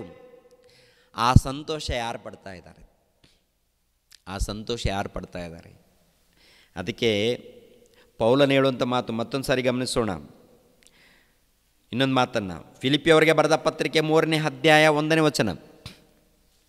ಫಿಲಿಪಿಯವರಿಗೆ ಬರೆದ ಪತ್ರಿಕೆ 3ನೇ ಅಧ್ಯಾಯ 1ನೇ ವಚನ. ಕಡೆ ಮಾತೇನೆಂದರೆ, ನನ್ನ ಸಹೋದರರೇ, ಕರ್ತನಲ್ಲಿ ಸಂತೋಷ ಪಡಿರಿ. ಕಡೆ ಮಾತು ಅಂದರೆ ಇಲ್ಲಿ ನೋಡುವಾಗ ಫಿಲಿಪಿಯರಿಗೆ ಪತ್ರಿಕೆಯನ್ನು ಬರಿತಾ ಇದ್ದಾನೆಂದರೆ ಅವರ ಮಧ್ಯದಲ್ಲಿ ಭಯಂಕರವಾದಂಥ ಶ್ರಮೆಗಳು ಇದೆ ಪ್ರಿಯರಾದ ದೇವರ ಮಕ್ಕಳೇರ. ಈ ರೋಮನರು ಪಾಲನೆ ಮಾಡುವಂತಹ ಸಮಯದಲ್ಲಿ ಎಲ್ಲೆಲ್ಲಿ ಕ್ರೈಸ್ತರು ಯೆಹೂದ್ಯರು ಕಾಣ್ತಾ ಇದ್ದಾರೋ ಅವರನ್ನು ಹುಡುಕಿ ಏನ್ರಿ, ಸ್ತ್ರೀಯರನ್ನು ಪುರುಷರನ್ನು ನೋಡದೆ ಎಳ್ಕೊಂಡು ಬಂದು ಕೊಂದಾಕುವಂಥದ್ದು ಒಂದು ಕಾರ್ಯಕ್ರಮ ನಡೀತಾ ಇದೆ. ಸುಟ್ಟು ನಾಶ ಮಾಡುವಂಥದ್ದು ಇನ್ನೊಂದು ಕಾರ್ಯಕ್ರಮ ನಡೀತಾ ಇದೆ. ಇನ್ನೊಂದು ಆಜ್ಞೆ ಏನು ಬಂದಿದೆ ಗೊತ್ತಾ? ರೋಮನರ ಆಳ್ವಿಕೆಯಲ್ಲಿ ಒಂದು ವಿಗ್ರಹವನ್ನು ನಿಲ್ಲಿಸಿ, ಈ ವಿಗ್ರಹಕ್ಕೆ ಖಂಡಿತವಾಗಿ ಎಲ್ಲರೂ ಕೂಡ ನಮಸ್ಕಾರ ಮಾಡಬೇಕು. ಎಲ್ಲರೂ ಅಂದರೆ ಯೆಹೂದ್ಯರು, ಕ್ರೈಸ್ತರು ಎಲ್ಲರೂ ಕೂಡ ಅವರು ಏನು ನಿಲ್ಲಿಸಿದ್ದಾರೆ ಅದನ್ನು ಅವರು ಪಾಲಿಸಬೇಕು. ಇಲ್ಲದೆ ಹೋದರೆ ಪ್ರಜೆಗಳ ಮಧ್ಯದಲ್ಲಿ ಅವರನ್ನು ಕೊಂದಾಕಬೇಕು ಅಂತ ಆಜ್ಞೆ ಬಂದಿದೆ ರೀ. ಅವರನ್ನು ಕಂಡಲ್ಲೇ ಕೊಂದಾಗಬೇಕು ಎನ್ನುವಂಥ ಆಜ್ಞೆ ಬಂದಿದೆ ರೀ. ಅಂತಹ ಆಜ್ಞೆಗಳು ಬಂದಾಗ ಏನ್ರಿ, ಅವರು ಭಯಂಕರವಾದಂಥ ಶ್ರಮೆಗಳಲ್ಲಿ ಇದ್ದಾರೆ ಪ್ರೇರೆ. ಅಂತಹ ಸಮಯದಲ್ಲಿ ಅವರು ಆನಂದ ಪಡಬೇಕಾ? ಸಿದ್ಧರಾಗಿದ್ದಾರೆ. ದೇವರೇ, ಇದ್ದಷ್ಟು ಕಾಲ ನಿಮಗೋಸ್ಕರ ಬದುಕ್ತೀವಿ ದೇವರಂತೇಳಿ ಸಿದ್ಧರಾಗಿದ್ದಾರೆ. ಒಂದು ವೇಳೆ ಸಿಕ್ಕಾಗ ದೇವ್ರಿಗೋಸ್ಕರ ಏನ್ರಿ ಸಾಯ್ದು ಕೂಡ ರೆಡಿಯಾಗಿದ್ದಾರೆ. ಅದಕ್ಕೆ ಪೌಲನು ಹೇಳುವಂಥ ಮಾತೇನು ಗೊತ್ತಾ? ಬದುಕುವುದಾದರೆ ಕ್ರಿಸ್ತನು, ಸತ್ತರೆ ನನಗೆ ಲಾಭ. ಬದುಕುವುದಾದರೆ ಕ್ರಿಸ್ತನು, ಸತ್ತರೆ ನನಗೆ ಲಾಭ. ಯಾವತ್ತಾದರೂ ಈ ಮಾತನ್ನು ಹೇಳಿದ್ದೀವ ನಾವು? ಹೇಳ್ತೀವ ನಾವು? ನಿಜವಾಗ್ಲೂ ಹೇಳ್ತೀವ ಪ್ರಿಯರೇ? ಬದುಕುವುದಾದರೆ ಕ್ರಿಸ್ತನು, ಸತ್ತರೆ ನನಗೆ ಲಾಭ. ಯಾವತ್ತು ಹೇಳ್ತೀವಿ? ದೇವ್ರಿಗೋಸ್ಕರ ಬದುಕಿದಾಗ, ದೇವರ ಸೇವೆ ಮಾಡಿದಾಗ, ದೇವರನ್ನು ಉನ್ನತವಾಗಿ ಪರಿಚಯ ಮಾಡಿದಾಗ, ದೇವರ ಕೆಲಸ ಮಾಡಿದಾಗ ಈ ಮಾತನ್ನು ಹೇಳ್ತೀವಿ, ಸತ್ತರೆ ನನಗೆ ಲಾಭ. ಅಂದರೆ ನಾನು ಒಂದು ವೇಳೆ ಪ್ರಾಣ ಹೋಯಿತು, ನಾನು ಸತ್ತೋದ್ರೆ ನನಗೆ ಲಾಭವಾಗುತ್ತೆ. ಯಾಕೆಂದರೆ ನಾನು ದೇವರ ಕೆಲಸ ಮಾಡಿದ್ದೀನಿ, ದೇವರ ಸೇವೆ ಮಾಡಿದ್ದೀನಿ, ದೇವ್ರಿಗೋಸ್ಕರ ತ್ಯಾಗ ಮಾಡಿದ್ದೀನಿ, ನನ್ನ ಸರ್ವಸ್ವವನ್ನು ದೇವ್ರಿಗೋಸ್ಕರ ತ್ಯಾಗ ಮಾಡಿದ್ದೀನಿ, ದೇವರ ಸೇವೆ ನಿಮಿತ್ತವಾಗಿ ಕೆಲಸ ಮಾಡಿದ್ದೀನಿ, ಕಷ್ಟಪಟ್ಟಿದ್ದೀನಿ, ಸುವಾರ್ತೆ ಮಾಡಿದ್ದೀನಿ, ಅನಿಸ್ಕೊಂಡಿದ್ದೀನಿ, ಬಯಸ್ಕೊಂಡಿದ್ದೀನಿ, ದೇವರ ಸೇವೆ ನಿಮಿತ್ತವಾಗಿ ಎಲ್ಲ ಕಷ್ಟಗಳನ್ನು ಪಟ್ಟಿದ್ದೀನಿ ಅಂತೇಳಿ ನಿಜವಾದ ಭಕ್ತನು ಆನಂದ ಪಡ್ತಾನೆ, ಸಂತೋಷ ಪಡ್ತಾನೆ, ಯಾವಾಗಲೂ ಸಂತೋಷ ಪಡ್ತಾನೆ. ಹಬ್ಬ ಬಂದಿದೆ ಎಂದಲ್ಲ. ಏನ್ರಿ ಪ್ರಿಯರಾದ ದೇವರ ಮಕ್ಕಳಿರ, ಹಳೆ ಒಡಂಬಡಿಕೆಯಲ್ಲಿ ಹಬ್ಬಗಳನ್ನು ಏರ್ಪಾಡು ಮಾಡಿದ್ರು, ಹಬ್ಬಗಳನ್ನು ಕೊಟ್ಟಿದ್ದರು. ಆದರೆ ಯೇಸು ಕ್ರಿಸ್ತರು ಬಂದ ಮೇಲೆ ಈ ಹಬ್ಬಗಳನ್ನು ಎಲ್ಲ ತೆಗೆದಾಕ್ತಾರೆ. ಪ್ರತಿನಿತ್ಯ ಹಬ್ಬ, ಪ್ರತಿನಿತ್ಯ ಹಬ್ಬ, ಯಾವಾಗಲೂ ಹಬ್ಬ. ನಿಜವಾದ ಹಬ್ಬ, ನಿಜವಾದ ಹಬ್ಬ ಯಾವಾಗ ಗೊತ್ತಾ ಪ್ರಿಯರಾದ ದೇವರ ಮಕ್ಕಳಿರ? ನಾವು ದೇವರಲ್ಲಿ ಇದ್ದಾಗ, ದೇವರ ಕಾರ್ಯಕ್ರಮದಲ್ಲಿ ಇದ್ದಾಗ ಪ್ರಿಯರೇ, ದೇವರ ಸೇವೆಯಲ್ಲಿ ಇದ್ದಾಗ ಪ್ರಿಯರೇ, ದೇವರನ್ನು ಘನಪಡಿಸುವಾಗ, ದೇವರನ್ನು ಕೊಂಡಾಡುವಾಗ, ದೇವರ ವಾಕ್ಯಗಳನ್ನು ಓದುವಾಗ, ದೇವರ ಸೇವೆ ಮಾಡುವಾಗ, ದೇವರ ಸುವಾರ್ತೆ ಸಾರುವಾಗ ಅದು ನಿಜವಾದ ಹಬ್ಬ ಪ್ರಿಯರೇ. ಅಂಥ ಹಬ್ಬವನ್ನು ಬಿಟ್ಟು ನಾವು ವರ್ಷಕ್ಕೊಂದು ಸಾರಿ ಮಾಡಿಕೊಂಡು ಖುಷಿ ಪಡ್ತಾ ಇದ್ದೀವಿ, ವರ್ಷಕ್ಕೊಂದು ಸಾರಿ ಆಚರಣೆ ಮಾಡ್ತಾ ಇದ್ದೀವಿ. ಈ ಆಚರಣೆಯಲ್ಲಿ ಏನಿದೆ? ಡ್ಯಾನ್ಸ್ಗಳಿದೆ. ಈ ಆಚರಣೆಯಲ್ಲಿ ಏನಿದೆ? ಸ್ಟಾರ್ಗಳಿವೆ. ಈ ಆಚಾರದಲ್ಲಿ ಏನಿದೆ? ಕ್ರಿಸ್ಮಸ್ ತಾತ ಇದ್ದಾರೆ. ಈ ಆಚಾರದಲ್ಲಿ ಏನಿದೆ? ಕ್ರಿಸ್ಮಸ್ ಕೇಕ್ ಇದೆ. ಈ ಆಚಾರದಲ್ಲಿ ಏನಿದೆ? ಕ್ರಿಸ್ಮಸ್ ಟ್ರೀ ಇದೆ. ದೇವ್ರು ಮೆಚ್ಚುವಂಥದ್ದು ಏನಾದರೂ ಇದೆಯಾ? ಕ್ರಿಸ್ಮಸ್ ಟ್ರೀ ಯಾಕಪ್ಪ? ನೀನು ಸಂತೋಷ ಪಡೋದಕ್ಕೆ. ಕ್ರಿಸ್ಮಸ್ ಕೇಕ್ ಯಾಕಪ್ಪ? ನೀನು ತಿನ್ನೋದಕ್ಕೆ. ಕ್ರಿಸ್ಮಸ್ ತಾತ ಯಾಕಪ್ಪ? ನೀನು ಸಂತೋಷ ಪಡೋದಕ್ಕೆ. ಕ್ರಿಸ್ಮಸ್ ಸ್ಟಾರ್ ಯಾಕಪ್ಪ? ಅದು ಕೂಡ ನೀನು ನೋಡಿ ಸಂತೋಷ ಪಡೋದಕ್ಕೆ. ನೀನು ನಿಜವಾಗ್ಲೂ ಸ್ಟಾರ್ ಆಗಿರಬೇಕು. ನೀನು ನಿಜವಾಗ್ಲೂ ನಕ್ಷತ್ರಗಳ ಹಾಗೆ ಬೆಳಗಬೇಕು. ನೀನು ನಿಜವಾಗ್ಲೂ ನಕ್ಷತ್ರದ ಹಾಗೆ ನೀನು ಬೆಳಗಬೇಕು. ನೀನು ನಿಜವಾಗ್ಲೂ ಲೋಕಕ್ಕೆ ಬೆಳಕಾಗಿ ಕಾಣಬೇಕು. ನೀನು ನಿಜವಾಗ್ಲೂ ಯೇಸು ಕ್ರಿಸ್ತನನ್ನು ಧರಿಸಿಕೊಂಡು ಸಮಾಜದಲ್ಲಿ ಹೋಗಬೇಕು. ಸಮಾಜದಲ್ಲಿ ದೇವರ ಪ್ರೀತಿಯನ್ನು ಸಾರಬೇಕು, ದೇವರ ಜ್ಞಾನವನ್ನು ಸಾರಬೇಕು. ಆವಾಗ ದೇವರಿಗೆ ಸಂತೋಷ ಆಗುತ್ತೆ, ನಿನಗೆ ಸಂತೋಷವಾಗುತ್ತೆ. ಅದನ್ನು ಬಿಟ್ಟು ತಾತ್ಕಾಲಿಕವಾದಂಥ ಸಂತೋಷ ಪಡ್ತಾ ಇದ್ದೀವಿ. ಶಾಶ್ವತವಾದಂಥ ಸಂತೋಷವನ್ನು ಬಿಟ್ಟು, ಶ್ರೇಷ್ಠವಾದಂಥ ಸಂತೋಷವನ್ನು ಬಿಟ್ಟು, ಆನಂದವನ್ನು ಬಿಟ್ಟು ಕೇವಲ ತಾತ್ಕಾಲಿಕವಾದದ್ದು ಪ್ರಿಯರಾದ ದೇವರ ಮಕ್ಕಳಿರ. ಹೋಗಲಿ, ಈ ಕಾರ್ಯಕ್ರಮದಲ್ಲಿ ಏನಾದರೂ ದೇವರನ್ನು ಉನ್ನತವಾಗಿ ಏನಾದರೂ ಪರಿಚಯ ಮಾಡ್ತಾ ಇದ್ದೀವಾ? ದೇವರನ್ನು ಉನ್ನತವಾಗಿ, ಯೇಸು ಕ್ರಿಸ್ತರನ್ನು ಉನ್ನತವಾಗಿ ತೋರಿಸ್ತಾ ಇದ್ದೀವಾ? ಈ ಸಮಾಜಕ್ಕೆ ಉನ್ನತವಾಗಿ ತೋರಿಸ್ತಾ ಇದ್ದೀವಾ? ಉನ್ನತವಾಗಿ ಪರಿಚಯ ಮಾಡ್ತಾ ಇದ್ದೀವಾ? ಹಾಗಾದರೂ ಮಾಡಿದ್ರೆ ಒಂದು ರೀತಿಯಲ್ಲಿ ಸಂತೋಷ ಪಡ್ಬೋದು ದೇವರು. ಅದೂ ಇಲ್ಲ, ಎಲ್ಲೋ ಒಂದು ಕಡೆ ಪರಿಚಯವಾಗ್ತಾ ಇದ್ದಾರೆ. ಆದರೆ ಪ್ರಿಯರಾದ ದೇವರ ಮಕ್ಕಳಿರ, ಮನುಷ್ಯರು ಸಂತೋಷ ಪಡುವಂಥ ರೀತಿಯಲ್ಲಿ ಡ್ಯಾನ್ಸ್ಗಳಿದೆ, ಮನುಷ್ಯರು ಸಂತೋಷ ಪಡುವಂಥ ರೀತಿಯಲ್ಲಿ ಬಿರಿಯಾನಿ ಇದೆ, ಮನುಷ್ಯರು ಸಂತೋಷ ಪಡುವಂಥ ರೀತಿಯಲ್ಲಿ ಕೇಕು ಇದೆ, ಮನುಷ್ಯರು ಸಂತೋಷ ಪಡುವಂಥ ರೀತಿಯಲ್ಲಿ ಕ್ರಿಸ್ಮಸ್ ತಾತ ಇದ್ದಾರೆ, ಸ್ಟಾರು ಇದೆ, ಲೈಟ್ಗಳು. ದೇವರು ಸಂತೋಷ ಪಡಲ್ಲ ಪ್ರಿಯರೇ. ದೇವರು ಸಂತೋಷ ಪಡಬೇಕು, ದೇವರನ್ನು ಪರಿಚಯ ಮಾಡಬೇಕು. ಯೇಸು ಕ್ರಿಸ್ತರ ಜನನವನ್ನು, ಯೇಸು ಕ್ರಿಸ್ತರ ಜೀವಿತವನ್ನು, ಯೇಸು ಕ್ರಿಸ್ತರ ಮರಣವನ್ನು, ಯೇಸು ಕ್ರಿಸ್ತರ ಪುನರುತ್ಥಾನವನ್ನು ಪ್ರತಿಯೊಂದನ್ನು ನಾವು ಪರಿಚಯ ಮಾಡಬೇಕು. ನಮ್ಮ ಜೀವಿತದಲ್ಲಿ, ನಮ್ಮ ಪ್ರವರ್ತನೆಯಲ್ಲಿ, ನಮ್ಮ ಕಾರ್ಯಕ್ರಮಗಳಲ್ಲಿ, ಪ್ರತಿ ಒಂದರಲ್ಲಿ ಯೇಸು ಕ್ರಿಸ್ತರನ್ನು ಒಂದು ಉನ್ನತವಾಗಿ ಪರಿಚಯ ಮಾಡಬೇಕು. ಆವಾಗ ಏನ್ರಿ ದೇವರಿಗೆ ಸಂತೋಷವಾಗುತ್ತೆ ಪ್ರಿಯರೇ. ಹಾಗೆ ಮಾಡದೆ ಹೋದರೆ ನಾವು ಏನು ಮಾಡಿದ್ರೂ ಪ್ರಯೋಜನ ಇಲ್ಲ ಪ್ರಿಯರೇ. ದೇವರನ್ನು ಉನ್ನತವಾಗಿ ಪರಿಚಯ ಮಾಡದೆ ಹೋದರೆ, ದೇವರನ್ನು ಉನ್ನತವಾಗಿ ತೋರಿಸೋದು ಹೋದರೆ, ದೇವರನ್ನು ಉನ್ನತವಾಗಿ ಘನಪಡಿಸೋದು ಹೋದರೆ ನಾವು ಏನು ಮಾಡಿದ್ರೂ ವ್ಯರ್ಥ. ಅದು ಪಾಪದಲ್ಲಿ ಇಷ್ಟಲ್ಲಿ ಹೋಗುತ್ತೆ. ಪಾಪದಲ್ಲಿ ಇಷ್ಟಲ್ಲಿ ನಾವೇನು ಮಾಡಿದ್ದೀವಿ, ಎಲ್ಲ ಕಾರ್ಯಕ್ರಮಗಳು, ಏನು ಮಾತಾಡಿದ್ದೀವಿ, ಎಲ್ಲಿಗೆ ಹೋಗಿದ್ದೀವಿ, ಏನು ತಿಂದಿದ್ದೀವಿ, ಯಾವ ರೀತಿ ನಡ್ಕೊಂಡಿದ್ದೀವಿ, ಪ್ರತಿಯೊಂದು ಕೂಡ ದೇವರ ಬಳಿಯಲ್ಲಿ ಲೆಕ್ಕ ಇದೆ. ಲೆಕ್ಕ ಬರೀತಾ ಇದ್ದಾನೆ ದೇವರು.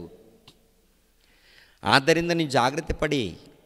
ನಾನು ಪ್ರೀತಿಯಿಂದ ಹೇಳ್ತಾ ಇದ್ದೀನಿ, ಜಾಗ್ರತೆ ಪ್ರಿಯರೇ. ನಿಮ್ಮ ಭಕ್ತಿ ಜಾಗ್ರತೆ, ನಿಮ್ಮ ನಂಬಿಕೆ ಜಾಗ್ರತೆ. ನೀವು ಆತ್ಮಿಕವಾಗಿ ಬೆಳೀತಾ ಇದ್ದೀರಿ ಅಲ್ವ ನೋಡ್ಕೊಳ್ಳಿ ಒಂದು ಸಾರಿ. ಭಕ್ತಿ ವೃದ್ಧಿ ಆಗ್ತಾ ಇದೆಯಲ್ಲ ನೋಡ್ಕೊಳ್ಳಿ ಒಂದು ಸಾರಿ. ಹಬ್ಬ ಮಾಡ್ಕೊಳ್ಬಾರ್ದು ಅಂತಲ್ಲ, ಮಾಡ್ಕೊಳ್ಳಿ, ಸಂತೋಷಪಡಿ. ಪ್ರತಿನಿತ್ಯ ಇರಿ ದೇವರಿಗೋಸ್ಕರ, ಪ್ರತಿನಿತ್ಯ ದೇವ್ರಿಗೋಸ್ಕರ ಇರಿ ಪ್ರಿಯರೇ. ದೇವರು ಅಸಹ್ಯ ಪಡುವಂಥ ಕಾರ್ಯಕ್ರಮಗಳನ್ನು ಮಾಡಬೇಡಿ ಪ್ರಿಯರೇ. ದೇವರು ನೊಂದುಕೊಳ್ಳುವಂಥ ಕಾರ್ಯಕ್ರಮಗಳನ್ನು ಮಾಡಬೇಡಿ ಪ್ರಿಯರೇ. ದೇವರು ದುಃಖ ಪಡುವಂಥ ಕಾರ್ಯಕ್ರಮಗಳು ಮಾಡಬೇಡಿ ಪ್ರಿಯರೇ. ದೇವರು ಸಂತೋಷ ಪಡುವಂಥ ಕಾರ್ಯಕ್ರಮಗಳನ್ನು, ದೇವರು ಸಂತೋಷ ಪಡುವಂಥ ಕಾರ್ಯಕ್ರಮಗಳನ್ನು ಮಾಡಿ ಪ್ರಿಯರೇ. ಭಕ್ತಿಯಿಂದ ಜೀವಿಸಿ, ದೇವರನ್ನು ಘನಪಡಿಸಿ. ದೇವರು ನಿಮ್ಮನ್ನು ನನ್ನನ್ನು ಆಶೀರ್ವದಿಸಲಿ. ಎಲ್ಲರೂ ತಲೆಬಾಗಿಸಿರಿ, ಪ್ರಾರ್ಥನೆ ಮಾಡಿ ಮುಗಿಸುತ್ತೇನೆ. ನಮ್ಮನ್ನು ಬಹಳವಾಗಿ ಪ್ರೀತಿಸುವಂಥ ನಮ್ಮ ತಂದೆಯಾದ ದೇವರೇ, ವಂದನೆಗಳು, ಸ್ತೋತ್ರಗಳು ತಂದೆ. ನಿಮ್ಮನ್ನು ಕುರಿತು ಮಾತಾಡಿದ್ದೀನಿ ತಂದೆ. 1ನೇ ಶತಮಾನದಲ್ಲಿ ನಿಮ್ಮ ಪ್ರಿಯ ಕುಮಾರನು ಈ ಲೋಕಕ್ಕೆ ಬಂದರು, ನಿಮ್ಮ ಜ್ಞಾನವನ್ನು ಸಾರಿದರು, ನಿಮ್ಮ ಪ್ರೀತಿಯನ್ನು ಸಾರಿದ್ರು, ನಿಮ್ಮನ್ನು ಕುರಿತು ಉನ್ನತವಾಗಿ ಪರಿಚಯ ಮಾಡಿದ್ರು ತಂದೆ. ಕೊನೆಯದಾಗಿ ನಿಮ್ಮ ಮಕ್ಕಳಾಗಿರುವಂಥ ನಮಗೋಸ್ಕರ ಪ್ರಾಣ ತ್ಯಾಗ ಮಾಡಿದ್ರು ತಂದೆ. ತಂದೆಯಾದ ದೇವರೇ, ಅವರು ಮಾಡಿರುವಂಥ ಕೆಲಸವನ್ನು, ನಿಮ್ಮ ಮಗನು ಮಾಡಿರುವಂಥ ಕೆಲಸವನ್ನು ಪ್ರತಿನಿತ್ಯ ನೆನೆಸ್ಕೊಂಡು, ನಿಮ್ಮನ್ನು ಪ್ರತಿನಿತ್ಯ ತಂದೆಯಾದ ದೇವರೇ ನೆನೆಸ್ಕೊಂಡು ಈ ಲೋಕದಲ್ಲಿ ಭಕ್ತಿಯಿಂದ ಜೀವಿಸಬೇಕು ತಂದೆ. ಹಾಗೆ ಜೀವಿಸುವಂತೆ ನಮ್ಮೆಲ್ಲರನ್ನು ಬಲಪಡಿಸಿ ತಂದೆ, ನಮ್ಮೆಲ್ಲರನ್ನು ಕಾಪಾಡಿ ತಂದೆ. ನಿಮಗೋಸ್ಕರ ಕೆಲಸ ಮಾಡಬೇಕು, ನಿಮ್ಮ ಸೇವೆ ಮಾಡಬೇಕು ತಂದೆ, ನಿಮ್ಮನ್ನು ಮಹಿಮೆ ಪಡಿಸಬೇಕು ತಂದೆ, ನಿಮ್ಮನ್ನು ಕೊಂಡಾಡಬೇಕು ತಂದೆ, ಯಾವಾಗಲೂ ಎಲ್ಲ ಸಮಯದಲ್ಲಿ ಹಾಗೆ ಇರುವಂತೆ ನಮ್ಮೆಲ್ಲರನ್ನು ಬಲಪಡಿಸಿ, ನಿಮಗೋಸ್ಕರ ಜೀವಿಸುವಂತೆ ಬಲಪಡಿಸಿ. ಯೇಸು ಪವಿತ್ರ ನಾಮದಲ್ಲಿ ಬೇಡ್ತಾ ಇದ್ದೀನಪ್ಪ ತಂದೆಯೇ, ಆಮೇನ್. ಎಲ್ಲರಿಗೂ ವಂದನೆಗಳು ಪ್ರಿಯರೇ. ರಕ್ಷಕನಾದ ಯೇಸು ಕ್ರಿಸ್ತರ ನಾಮದಲ್ಲಿ ಆತ್ಮೀಯರೆಲ್ಲರಿಗೂ ಹೃತ್ಪೂರ್ವಕ ವಂದನೆಗಳನ್ನು ತಿಳಿಸ್ತಾ ಇದ್ದೇನೆ. ದೇವರ ಸೇವೆ ನಿಮಿತ್ತವಾಗಿ ಪ್ರಾರ್ಥಿಸಿರಿ ಹಾಗೂ ದೇವರ ಸೇವೆಯಲ್ಲಿ ಭಾಗಿಗಳು ಆಗಿ. ಪ್ರತಿಯೊಬ್ಬನು ತನ್ನ ತನ್ನ ಹೃದಯದಲ್ಲಿ ನಿರ್ಣಯಿಸಿಕೊಂಡ ಪ್ರಕಾರ ಕೊಡಲಿ. ದುಃಖದಿಂದಾಗಲಿ ಬಲಾತ್ಕಾರದಿಂದಾಗಲಿ ಯಾರೂ ಕೊಡಬಾರದು. ಯಾಕೆಂದರೆ ಸಂತೋಷವಾಗಿ ಕೊಡುವವನ ಮೇಲೆ ದೇವರಿಗೆ ಪ್ರೀತಿಯುಂಟು.